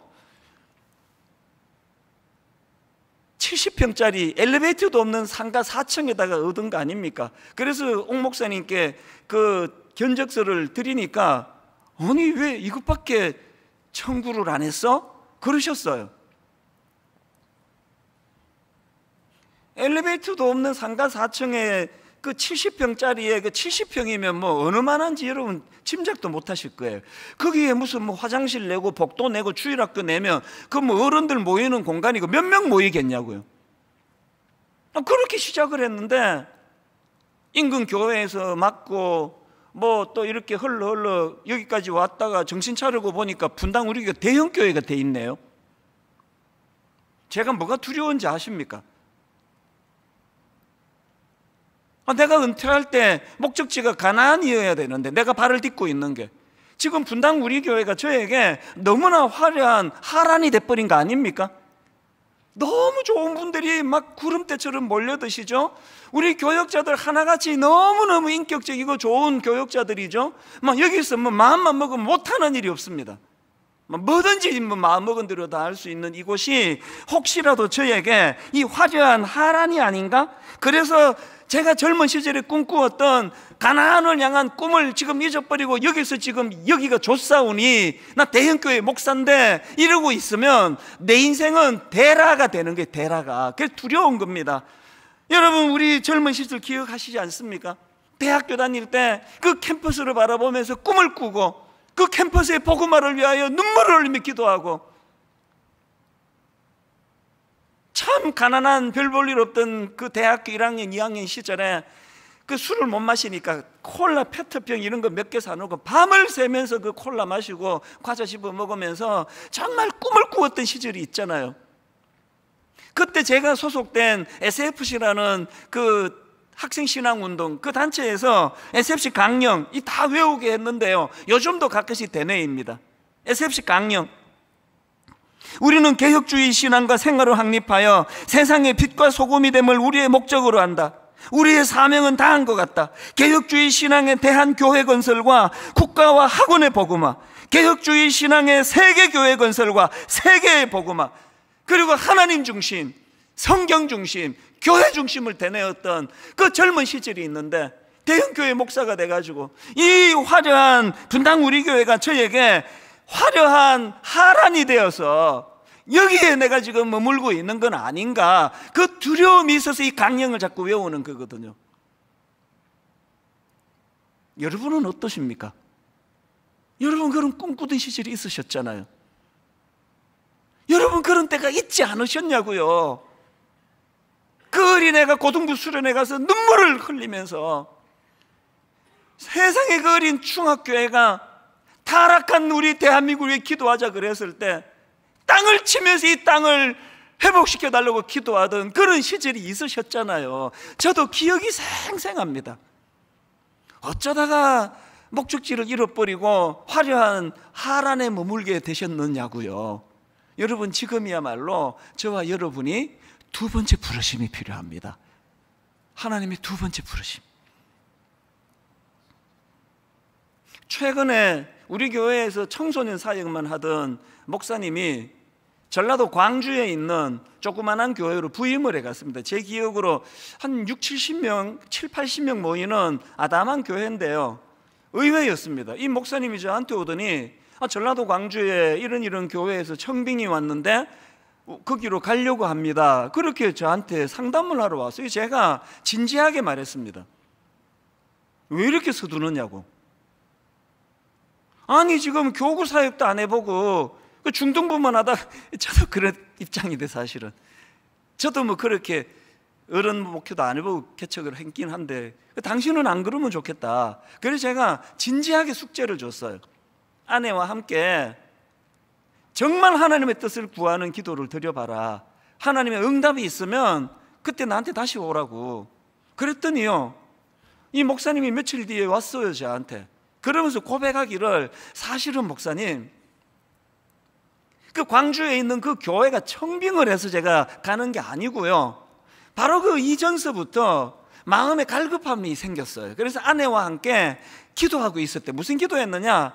분당 우리 교회 자기가 10년 차인데요, 이게 지금 너무 편하고 너무 화려하고 너무 안주하기 쉬운 교회에 있는 거 아닌가, 그 마음에 부담이 있어가지고 아내와 함께 기도하고 있던 중인데, 그 기도를 시작하고 얼마 있지 않아서 그 교회에서 청빙이 와서 이건 하나님 뜻이다, 우리가 그렇게 받게 됐습니다. 제가 그 자리에서 축복하며 허락을 했습니다. 그리고 지금도 그 목사님이 마음에 계속 머물러 있어요.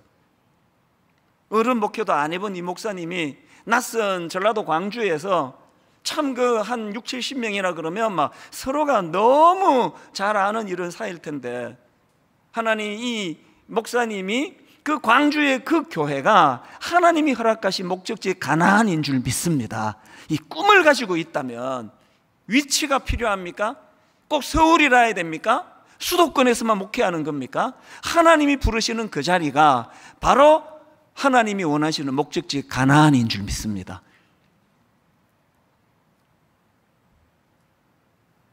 얼마 전에 대구로 부임해 간 그 목사님도 마찬가지예요. 제가 내부 15명, 외부 15명 할 때 15명을 뽑았으면 이 목사님 이름이 들어갔죠. 그러나 제가 함부로 할 수 없으니까 전체 교역자들에게 1년에 걸쳐가지고 5번에 걸쳐서 10명씩 후보자 이름을 기도하면서 써내라고 그렇게 결정이 됐더니, 이게 사실은 좀 공정하지 못하잖아요. 청년부 오래 하고 있고 그러면 잘 몰라요, 서로가. 당연히 교구 사역 오래 한 사람 위주로 그렇게 발탁이 될 수 있으니까, 이분이 나이로 보나 경력으로 보나 영성으로 보나 당연히 15명 안에 들어가야 되는데, 내가 너무 마음이 아팠습니다. 이름이 빠져 있는 거예요. 그런데 내가 깜짝 놀랐던 건 이분의 진가를요, 그 다음에 알게 된 겁니다. 하나도 흔들리지 않고 하는 이야기가, 목사님, 하나님의 뜻인데 진짜 기도해야 되는 건 15명 안에 들어간 그 목사님들입니다. 얼마나 양상이 복잡해지겠냐고, 기도하겠다고. 그래서 제가 대구에 그 교회 청빙했을 때 제가 자신 있게 이 목사님을 내가 추천한 거예요. 한 번씩 연락이 와요. 한 번도 경험해보지 못한 낯선 땅 대구에서, 아내도 사모님도 대구가 고향이 아니고 이 목사님도 경상도가 고향이 아닌데, 그 낯선 땅 대구에서 안쓰럽잖아요. 한 번씩 연락 올 때마다, 오늘 본문으로 빗대어 설명을 하자면, 하나님께서 나에게 허락하신 가나안이기 때문에, 이곳이 나의 목회지이기 때문에 너무나 감사하게 행복하게 사역하고 있습니다. 여러분, 한국 교회가 뭐 변질했고 타락했고 이런 소리 많이 하지만요, 그렇지 않습니다. 곳곳에 참 하나님 맡기신 그 사명을 따라 이곳이 나의 가나안입니다, 눈물로 고백하면 그 자리를 지키는 주의 종들이 얼마나 많은지 모르고, 그런 종들을 위하여 기도로 후원해야 되는 책임이 있다는 거 기억하시기를 바랍니다. 오늘 결론을 이렇게 내리기 원합니다. 여러분, 그 스티브 잡스가 스탠포드 대학교 졸업식 때 했던 그 축사, 유명하게 떠도는 축사 중에 한 대목을 읽어드리고 말씀을 마무리하려고 하는데요, 스티브 잡스가 대학 졸업생들에게 이렇게 말했습니다. 여러분의 삶은 한정되어 있으니 다른 사람의 삶을 살면서 여러분의 삶을 낭비하지 마세요. 여러분의 삶은 한정되어 있으니 다른 사람의 삶을 살면서 여러분의 삶을 낭비하지 마세요. 스티브 잡스를요, 이 연설을요, 오늘 본문에 빗대 갖고 제가 해석을 해보니까 딱 이겁니다. 엉뚱한 하란에서 세월 낭비하지 말고, 겉으로 화려해 보인다고 거기에 취해 있지 말고, 여러분의 삶이 한정되어 있으니까 엉뚱한 데서 여러분의 삶을 낭비하지 말고 하나님이 원하시는 목적지 가나안을 향하여 발걸음을 옮기십시오, 그 얘기거든요. 어떤 분은 분당 구륙에 남으셔서 이곳이 여러분의 가나안이 되기를 원합니다. 어떤 분들은 29교회로 옮기셔서 그곳이 여러분의 가나안이 되기를 원합니다. 어떤 분은 지역에 있는 작은 교회에 너무너무 신실한 목사님이 목회하는 그 교회로 옮기셔서 그곳이 여러분의 가나안이 되시기를 바랍니다. 어디든 상관이 없는데 하라는 더 이상 곤란합니다. 내가 좋아서 있는 그곳, 화려해서 매력이 있어서 그렇게 데라처럼 비참하게 인생을 끝내는 그런 삶이 아니라 하나님이 우리 허락하신, 그래서 저는 지금도 꿈꾸며 기도합니다. 아버지, 저의 목회의 마지막이 화려한 하란에 머무는 것으로 끝나는 것이 아니라 가나안의 내 인생의 마무리가 되기를 원합니다. 오늘 말씀을 기억하시면서 참 오랜만에 불러보는 찬양이에요. 이 땅 위에 하나님의 교회, 부르심을 따라 일어나 거칠은 광야 외치는 소리로 거듭거듭 피어나라. 정말 하나님, 우리 남은 생에 하나님의 두 번째 부르심이 들려지기를 원합니다. 하나님의 두 번째 부르심으로 아버지, 그저 안주하고 의미 없이 살아가는 하루하루가 아니라 정말 하나님 주신 그 꿈을 가지고 벅찬 가슴으로 목적지 가나안을 향해 발걸음을 옮기기 원합니다. 리추얼이라는 제목의 책이 있는데요, 이 책의 부제는 일단 움직여라, 마음은 따라온다, 이런 부제를 갖고 있는 책입니다. 그 책 표지에 보니까 비슷한 구호가 있는 걸 제가 봤는데요, 생각보다 중요한 행동의 힘, 해보면 하고 싶어진다. 그리고 목차에도 보니까 제1장의 제목도 거의 비슷합니다. 먼저 행동하라, 마음은 따라온다. 지금 이 비슷한 구호들이 설명하고 있는 그 강조, 이게 뭘 강조하고 싶은지 감이 좀 잡히지 않습니까? 보통 사람들은 이 몸과 마음의 관계에서 이 마음이 우선이라고 생각을 하지 않습니까? 그래서 이런 말들 많이 하잖아요. 뭘 하려고 하면 결심이 중요하다, 이 마음을 움직여야 된다는 뜻 아닙니까? 그러나 현실적으로 보면은 아무리 마음을 굳게 먹고 결심해도 그 몸이 잘 따라주지 않는다는 겁니다. 그래서 그 책 저자가 주장하는 게 뭐냐면은 많은 경우 마음이 가는데 몸이 가는 게 아니라 몸 가는데 마음이 간다. 이걸 이제 여러 가지 자료를 가지고 증명하면서 책을 이제 풀어나가고 있는데요, 그래서 저자가 강조하는 거, 일단 움직여라, 먼저 행동해라, 마음은 뒤따라온다, 이걸 이제 강조하는 책입니다. 그런가 하면은 또 무조건 심플, 이런 제목의 책이 있는데요, 이 책은 전문 경영 컨설턴트인 저자가 오래 연구 끝에 내린 결론을 소개하는데, 결론을 한번 들어보세요. 비즈니스에서 가장 효력이 큰 단 하나의 법칙이 있다면 사업장과 시장을 단순화하라는 것이다. 그래서 그 책 제목이 무조건 심플이에요. 사실 저는 이 책 내용도 안 보고요, 그냥 구입했습니다. 왜냐하니까 이 책 제목 무조건 심플, 이건 제 인생의 구호이기 때문이에요. 하나님 앞에서 그렇게 복잡하게 생각하고 복잡하게 살면 안 된다는 주장을 저는 하고 있거든요. 그래서 제가 물 철학을 얘기하잖아요. 물이 위에서 아래로 흐르는데 복잡한 거 없습니다. 물을 아래에서 위로 끌어올리려니까 이렇게 복잡한 거 아닙니까? 창조주 하나님이 계시고 우리를 설계하신 그 하나님께서, 우리를 가장 잘 아시는 그 하나님께서 우리에게 주시는 그 말씀에 따라 가지고 그렇게 살아가는 거, 복잡한 게 하나도 없습니다. 그래서 그 책에서 주장하는 이 내용들을 보면서 저는 이런 구호를 만들어 봤습니다. 하나님의 뜻이면 순종한다, 하나님의 뜻이면 일단 움직인다, 먼저 행동한다, 그러면 마음은 따라온다. 아주 간단하고 단순한 그 책 제목 무조건 심플, 이게 저에게 참 묵상하는데 굉장히 도움이 된 그런 책 제목입니다. 오늘 본문에서 아브라함이 보여주는 모범이 바로 이런 모습이거든요. 복잡한 게 하나도 없습니다. 1절에서 하나님이 말씀하십니다. 창세기 12장 1절, 여호와께서 아브라함에게 이르시되 너는 너의 고향과 친척과 아버지 집을 떠나 내가 너에게 보여줄 땅으로 가라. 그랬더니 4절, 이에 아브라함이 여호와의 말씀을 따라 갔고, 뭐 복잡한 게 하나도 없습니다. 그 생각 없이 사는 그것도 문제지만요, 이 생각을 너무 복잡하게 해가지고 한 걸음도 행동으로 발걸음을 못 옮기는 건 더 큰 문제 아닙니까? 그 출애굽기 3장을 보니까요, 소명받기 이전에 이 모세가 딱 그렇게 생각이 복잡했던 사람이에요. 하나님께서는 애굽의 종살이로 신음하는 이스라엘 백성들을 해방시켜 주시기 원하시고 그 지도자로 모세를 부르시거든요. 출애굽기 3장 10절, 이제 내가 너를 바로에게 보내어 너에게 내 백성 이스라엘 자손을 애굽에서 인도하여 내게 하리라. 그랬더니 모세의 반응을 한번 보세요. 바로 그 다음 11절, 모세가 하나님께 아뢰되 내가 누구이기에 바로에게 가며 이스라엘 자손을 애굽에서 인도하여 내리까? 아니 그냥 아멘 하면 되는 건데 막 복잡해요. 이게 막 계속됩니다. 막 읽다가 막 짜증이 나요.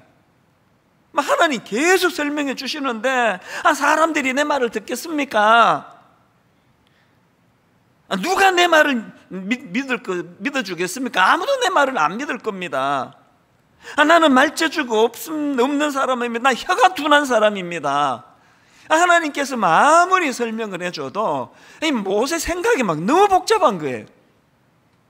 이 답답한 모세의 이 성경을 읽다가 떠올려진 시원한 구절 하나가 제가 떠올려졌는데요, 여기에 반해가지고 여러분 마가복음 1장에 보면은요, 예수님이 해변을 지나시다가 그물질하는 베드로와 안드레를 보시고 부르세요. 자, 마가복음 1장 17절, 예수께서 이르시되 나를 따라오라. 내가 너희로 사람을 낚는 어부가 되게 하리라 하시니, 그랬더니 바로 그 다음 18절, 곧 그물을 버려두고 따르니라. 시원하지 않습니까? 복잡한 거 없습니다. 따르라 그러시니까, 주님이 따르라 그러니 이거 대단한 거 아닙니까? 그래서 곧 그물을 버려두고 따르니라. 이게 주님의 말씀이 진리다 싶으면요, 그냥 따르면 되는 겁니다. 제가 29살 때 이민을 가가지고 조그만한 비즈니스를 시작하는 그 즈음에 하나님이 저에게 한국으로 돌아가라, 목사가 되라, 청소년들을 도와주라. 이게 여러분 막 엄청 복잡한 것 같아도요, 아무 일도 아니에요. 그래서 저는 이걸 아주 굉장히 간단하게 생각했습니다. 이게 정말 하나님의 콜링, 소명이면 순종해야지. 그래서 저는 막 머리 복잡하게 굴리고 그렇게 하지 않고 성경을 읽었죠. 그 시로 창세기부터 요한계시록까지 읽으면서 이게 진짜 하나님의 부르심인지 내가 그냥 혼자 생각하는 건지 그렇게 2달 동안 성경을 읽으면서 확신했거든요. 이거 하나님의 부르시는 소명이다. 그래서 한국으로 돌아가겠는데 생각 복잡하게 안 했습니다. 복잡하게 생각했겠습니까? 오죽 간단하게 생각했으면은 김포공항에, 그때 국제선이 김포공항인데 김포공항에 도착해가지고 그날 밤에 어디서 잘 궁리도 안 하고 한국에 나왔잖아요. 그 모든 피해를 그때 신혼부부였던 내 친구가 다 근데 그 집에 보름이나 내가 머물렀잖아요. 제가요, 생각 복잡하게 했으면 절대로 한국에 못 돌아왔습니다. 결혼도 안 했죠. 5남매 중에 막내죠. 온 가족들이 도와줘가지고 지금 비즈니스 시작한 지 지금 얼마 안 되죠? 네, 하나님, 나 한국에 못 갑니다. 이렇게 설명할 수 있는 이유를 10가지도 더 될 수 있습니다. 복잡하게 생각 안 했습니다. 이게 진짜 하나님의 소명이면 가라면 가는 거죠. 분당 우리 개축도 마찬가지 아닙니까? 갑자기 담임 목사님, 오카노 목사님 부르시더니 내년에 개척해라. 그게 지금 10월 말에 부르셨는데 내년이면 지금 얼마 남은 겁니까? 제가요, 그때 중고등부만 하고 어른 사역도 해본 적이 없고 장례를 제대로 내가 침례를 치러보기를 했습니까? 어른들을 상대로 아무것도 한 게 없는데 그때 제가 오카노 목사님께 목사님 지금 저 개척 못합니다. 그 이유를 10가지도 더 될 수 있었는데요, 아주 복잡하게 생각 안 해요. 그냥 이렇게 생각했습니다.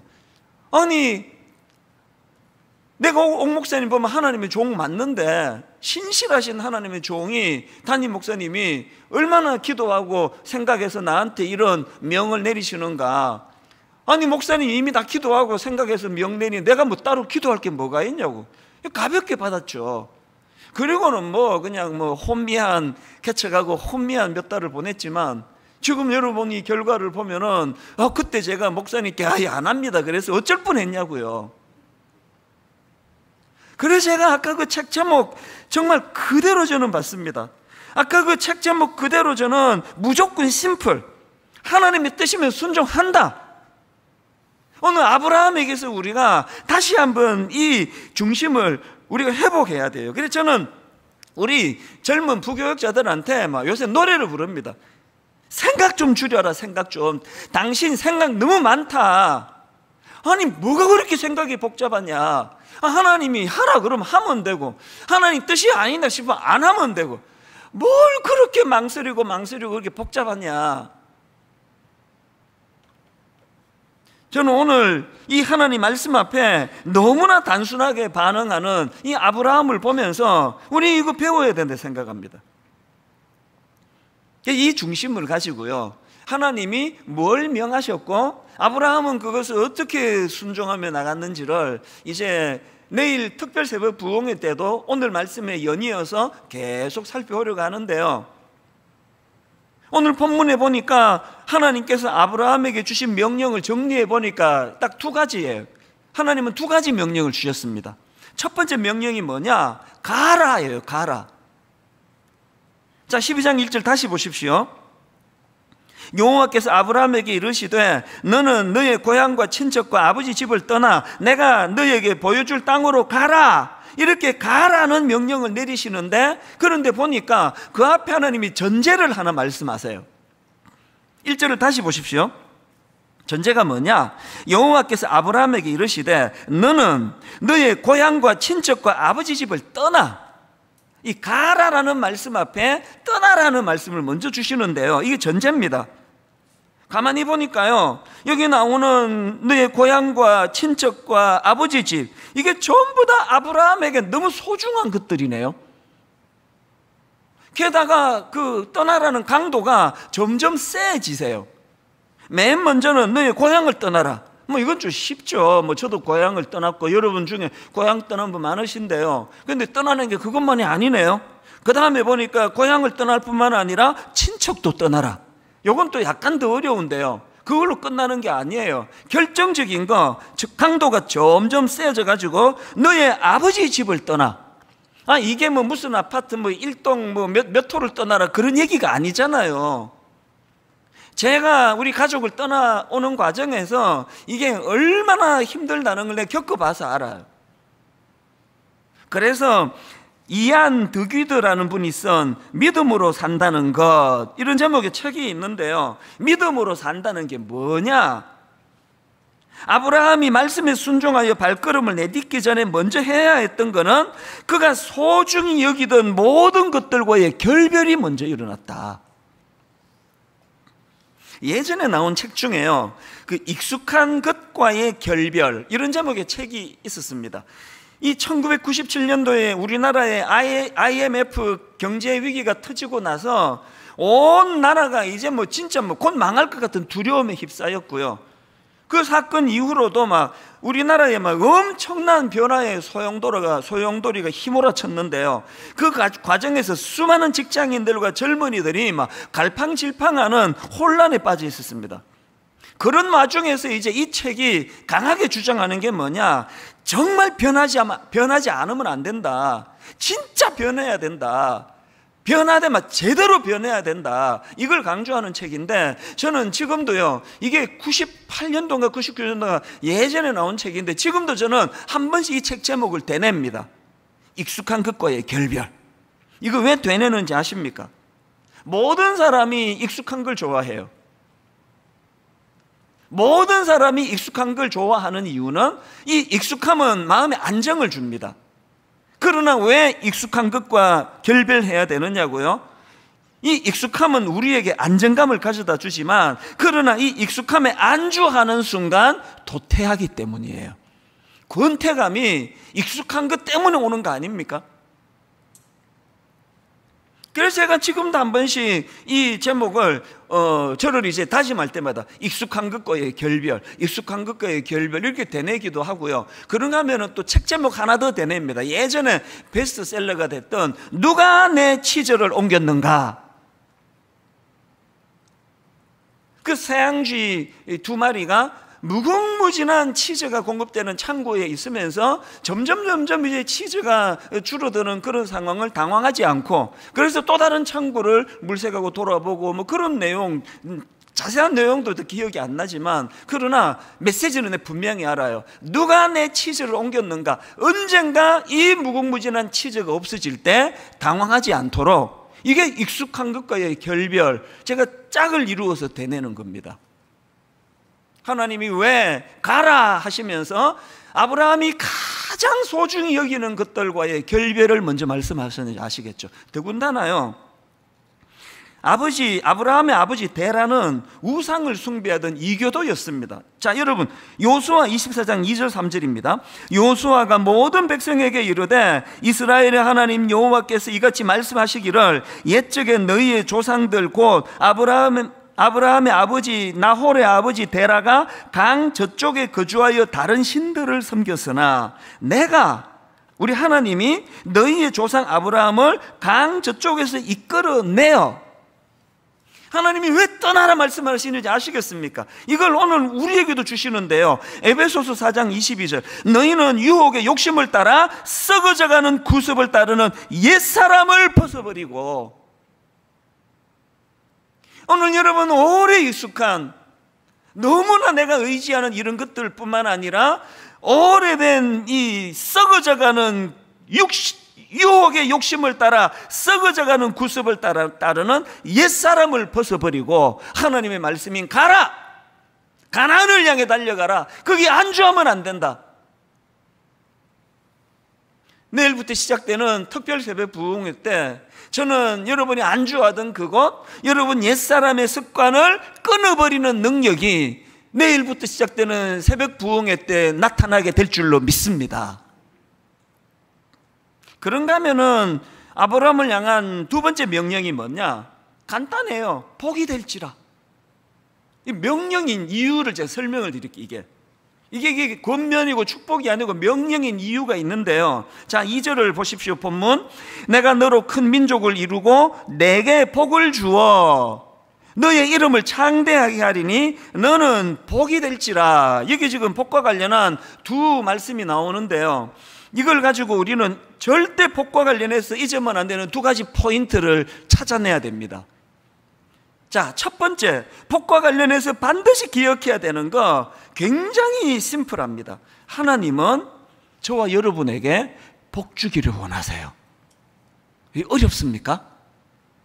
이건 막 연구해야 깨달아지는 게 아니고요, 여러분, 하나님은 여러분 또 저에게 복 주기를 원하세요. 제가 이거를 묵상하다가 보니까 2주 전에 우리가 함께 살펴봤던 창세기 11장에 바벨탑 쌓던 사람들이 너무 안타까운 거예요. 왜 안타까우냐? 자, 창세기 11장 4절입니다. 또 말하되 자, 성읍과 탑을 건설하여 그 탑 꼭대기를 하늘에 닿게 하여 우리 이름을 내고. 그 사람들이 그렇게 죽을 고생하며 탑을 쌓았던 거는 자기 이름을 내기 위해서였는데요.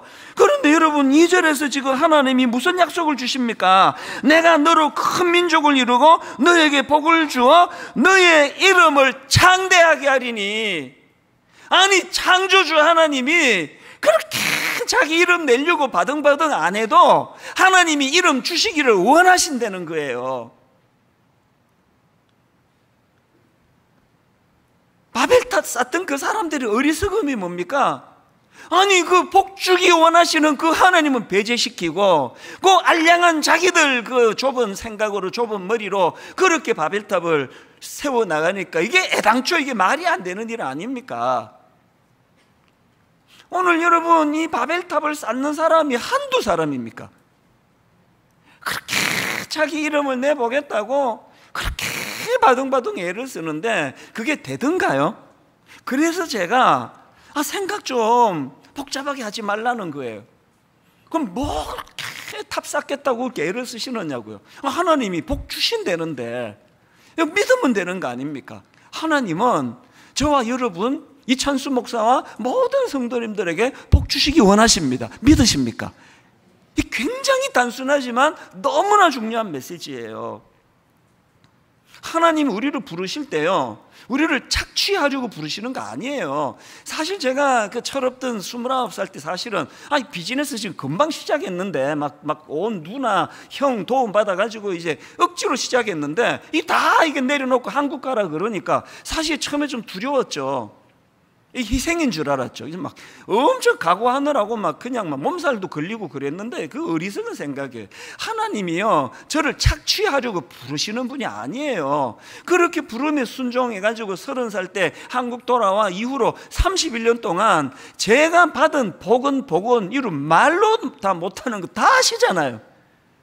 그 모르는 분 계세요? 분당 우리 교회를 개척하고 성도님들도 그 복을 좀 누리셨다는 분이 많으셨거든요. 개척 초기에요, 이민 가기로 그 수속을 밟고 있었다고 기억을 합니다. 이민 가기로 했는데 이 교회가 너무 행복해가지고 이민을 안 간 분들이 계세요. 이 설교 준비하다가 그 초창기 때 그분들 교회를 위해서도 너무나 수고를 많이 하시고 그랬는데요, 그분들 생각이 나는 겁니다. 제가 하나님 말씀에 순종해서 분당 우리를 개척했기 때문에 그 복을 누린 성도들도 많이 계시지만요, 뭐라 그래도 그 복은 제가 제일 많이 받은 거예요. 제가 그때 제가 미국에서 한국으로 여기민 안 왔으면 어쩔 뻔했나 아무리 생각을 해도 이건 그래서 여러분, 하나님은요 우리를 착취하려고 부르시는 분이 아니라 복 주시기 위해 부르신다는 거, 이 간단한 진리를 마음에서 믿음으로 받으시기를 바랍니다. 그런가 하면은 복과 관련해서 또 하나 진짜 기억해야 될 두 번째가 있는데요, 여러분, 하나님은요, 첫째, 우리에게 복 주시기 원하실 뿐 아니라 둘째, 다른 사람에게 복을 끼치는 자가 되기를 원하신다는 겁니다.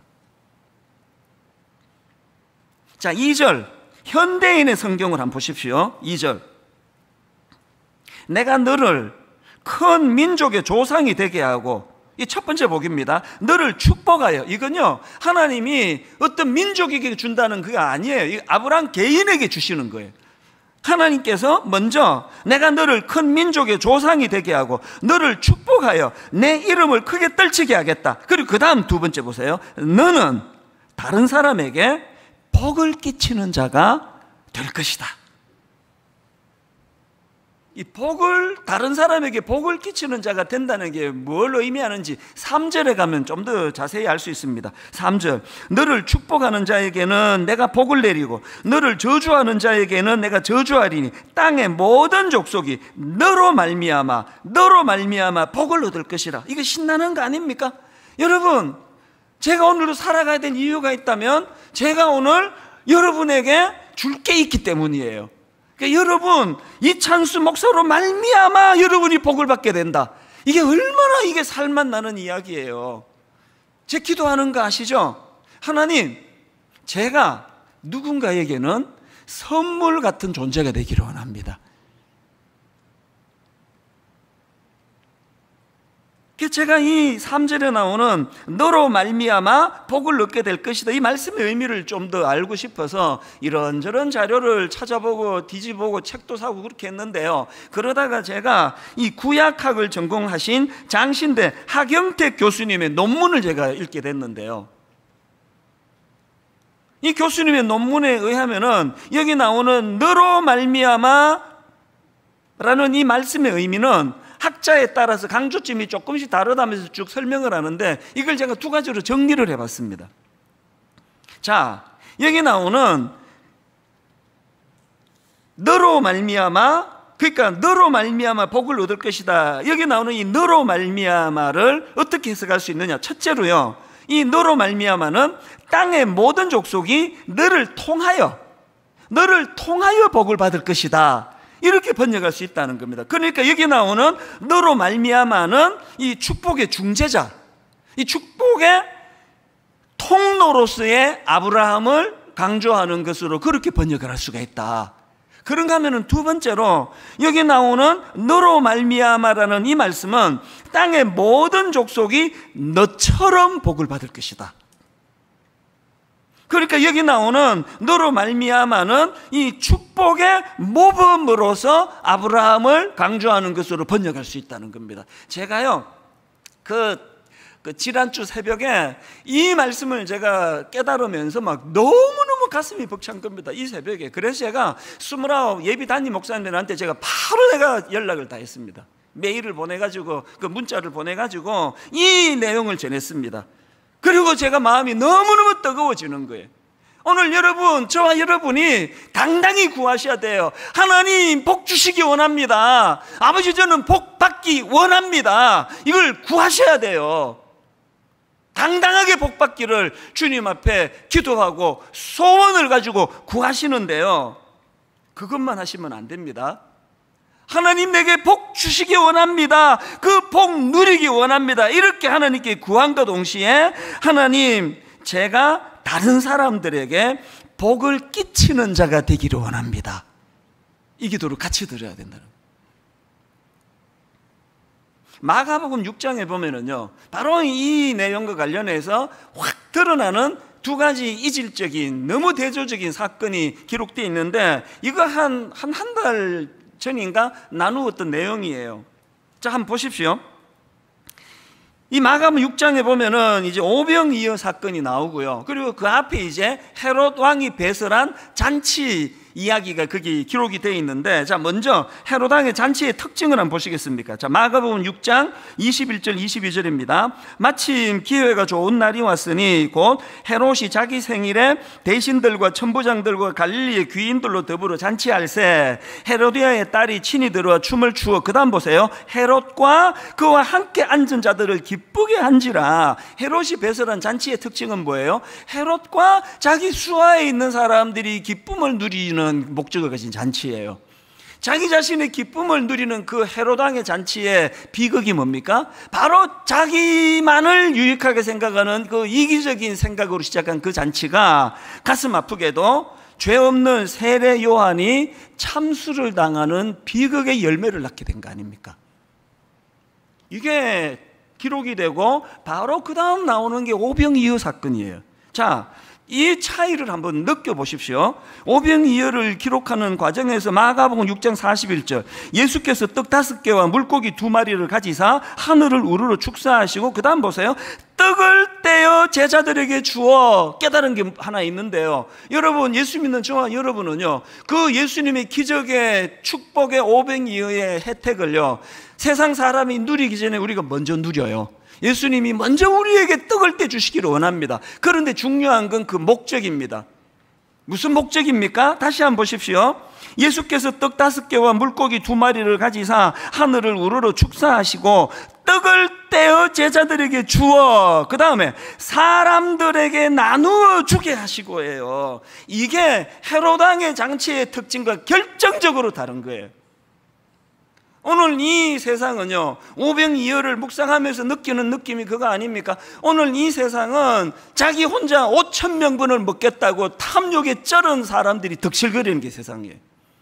남의 불행이나 남의 아픔이나 남의 그 굶주림 관심도 없습니다. 난 이 5,000명분 다 먹을 거야, 나 혼자. 그러다 그냥 배탈 나서 그냥 자기 먼저 문제가 생기죠. 여러분, 오늘 이 세상은요, 나 혼자 5,000명분을 먹겠다고 탐욕에 쩔어 있는 이 시대인데, 오늘 우리가 헤롯 왕의 잔치의 특징인 나의 행복을 위하여, 나만의 유익을 위하여, 여러분 아무 죄도 없는 그 세례 요한을 참수시키는 이런 악한 이 세상에서 하나님의 말씀, 하나님의 백성인 우리는 5,000명분을 먹이는 기적의 도구가 된다는 사실 아닙니까? 최근에 제가 막 너무 마음이 기뻤던 적이 있거든요. 제가 청소년 사역할 때, 그 중학교 때, 고등학교 때 6년을 저한테 배운 제자가 있어요. 이제 제가 중등부하고 고등부 올라갈 때 이제 따라온 그런 제자들이 있는데요, 이 친구가 결혼한다고 예비 신부를 데리고 인사를 왔어요. 목사님 기도해 주세요. 그렇게 이제 덕담을 나누는데 내가 잊혀지지가 않습니다. 세상에 노트는 다 낡아빠진 노트를 하나 꺼내더라고요. 목사님 이게 뭔지 아세요? 뭔데? 그랬더니요, 중학교 때부터 목사님 말씀을 받아 적은 거래요. 이야, 그 어린애가 참 대단한 친구예요. 그러면서 이제 그 메모해 놓은 거를 보여주고 뭐 대화를 하는데 제가 잊혀졌던 추억이 하나 떠올랐습니다. 제가 그때 청소년 사회 가면서 많이 가르쳤던 것 중에 강조했던 게 있는데요, 막 구호를 외치고 따라하라 그랬는데, 그게 뭐냐 하니까 공부해서 남주자, 돈 벌어서 남주자, 은혜 받아 남주자. 뭐 한동대학교도 그런 모토가 있고 구호가 있고 또 이런 걸 외치는 교회가 많아서 좀 감사하게 생각하는데요, 저는 92년도부터 이거를 아이들에게 가르쳤어요. 그래서 막 따라하라 그러고요, 그리고 막 가르쳤어요. 그 막 공부 안 하면 네 엄마가 혹은 아빠가 공부해서 남주나 왜 이렇게 공부 안 해? 공부해서 남줘? 그러면 네 이렇게 대답해라. 막 이렇게 막 우스갯소리도 하고. 이 친구가 그걸 기억하는 거예요. 여러분, 그 코흘리게 중학교 애가 그 제가 전한 말씀을 듣고 이렇게 노력을 하는데, 제가 막 교회를 목회하면서 탐욕에 쩔어서 목회하면 되겠습니까?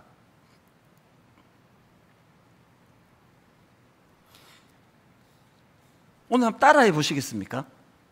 그 순수한 그 동심으로 동심도 아닙니다. 중고등학생으로 돌아가셔서 한번 따라해 보시기 바랍니다.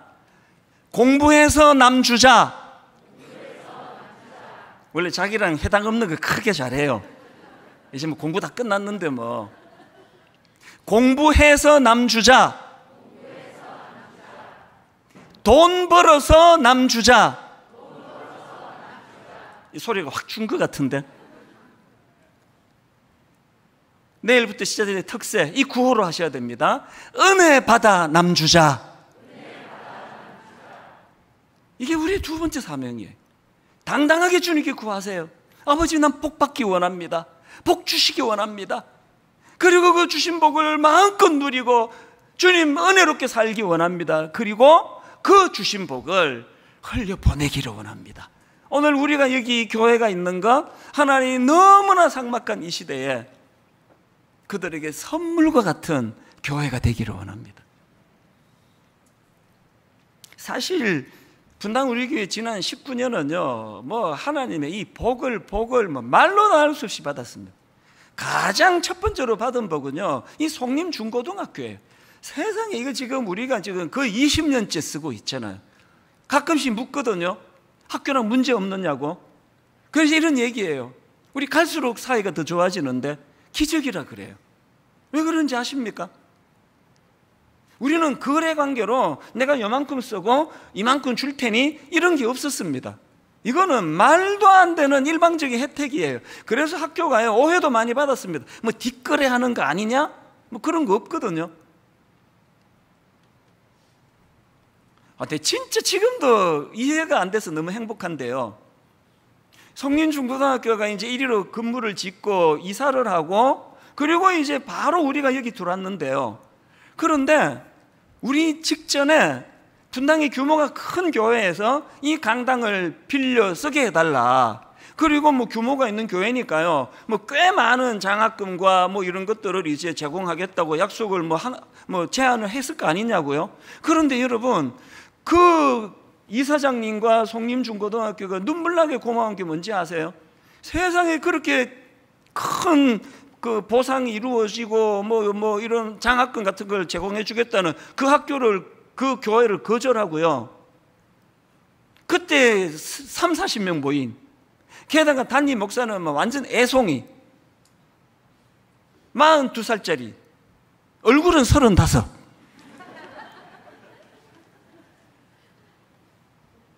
임대료를 내고 뭐 장학금을 내고 그럴 수 있는 상황이 아니에요. 그런데 왜 그 고마운 이사장님과 학교가 그 큰 교회의 제안을 거절하고 우리에게 여기를 주셨는지 지금도 불가사의합니다. 그러나 저는 알지요, 하나님이 복 주신 거예요. 왜 주셨을까요? 흘려보내라고. 여러분, 우리 이사장님과 교직원들과 또 학교를 왜 기도하고 계시죠? 기도 안 하면 그 도리가 아니에요. 기도하셔야 됩니다.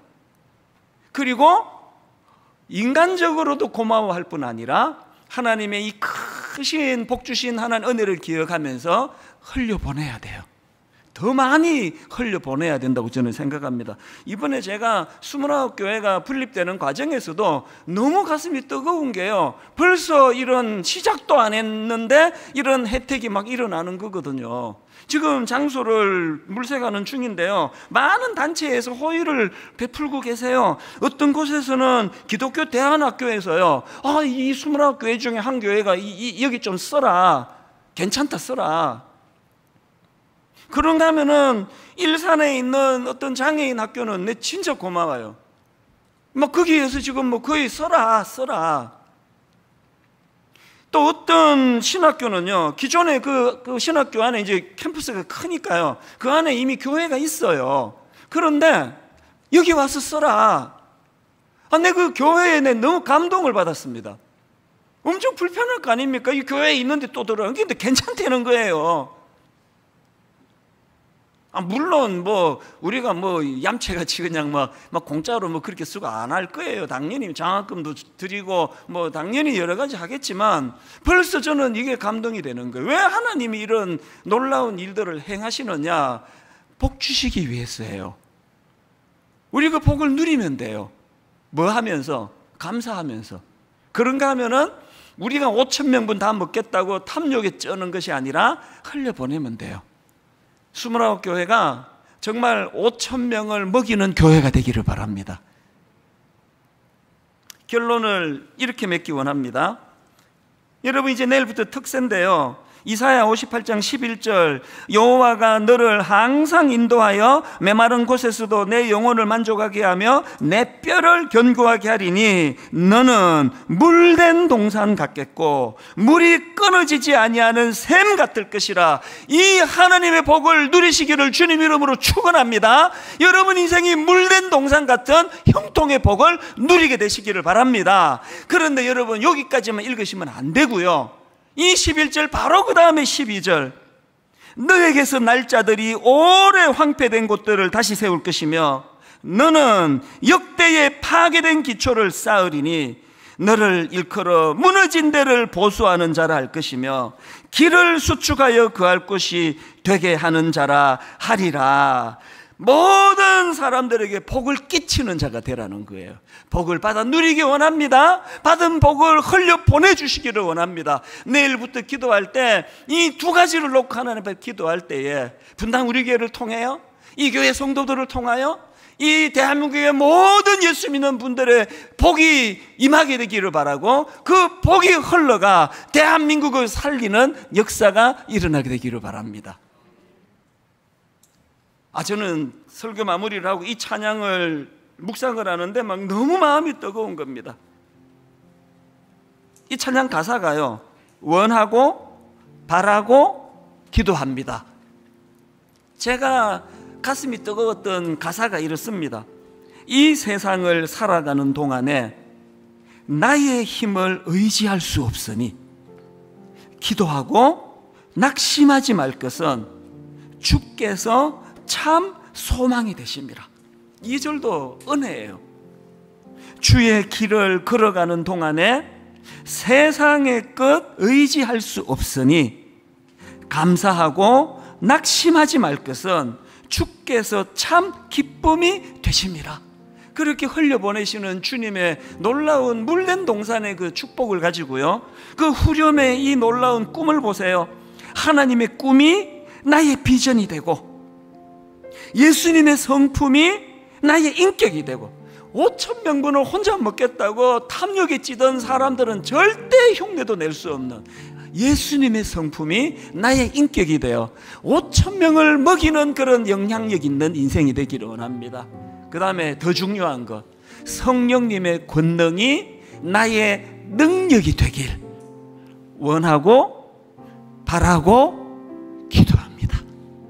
내일 새벽부터 마음껏 이 찬양을 부르며 부르짖어 복 달라고, 주신 복을 흘려보내겠다고 그렇게 주님 앞에 축복 있는 특세가 되기를 바라며 우리 이 찬양 같이 한번 불러보기 원합니다.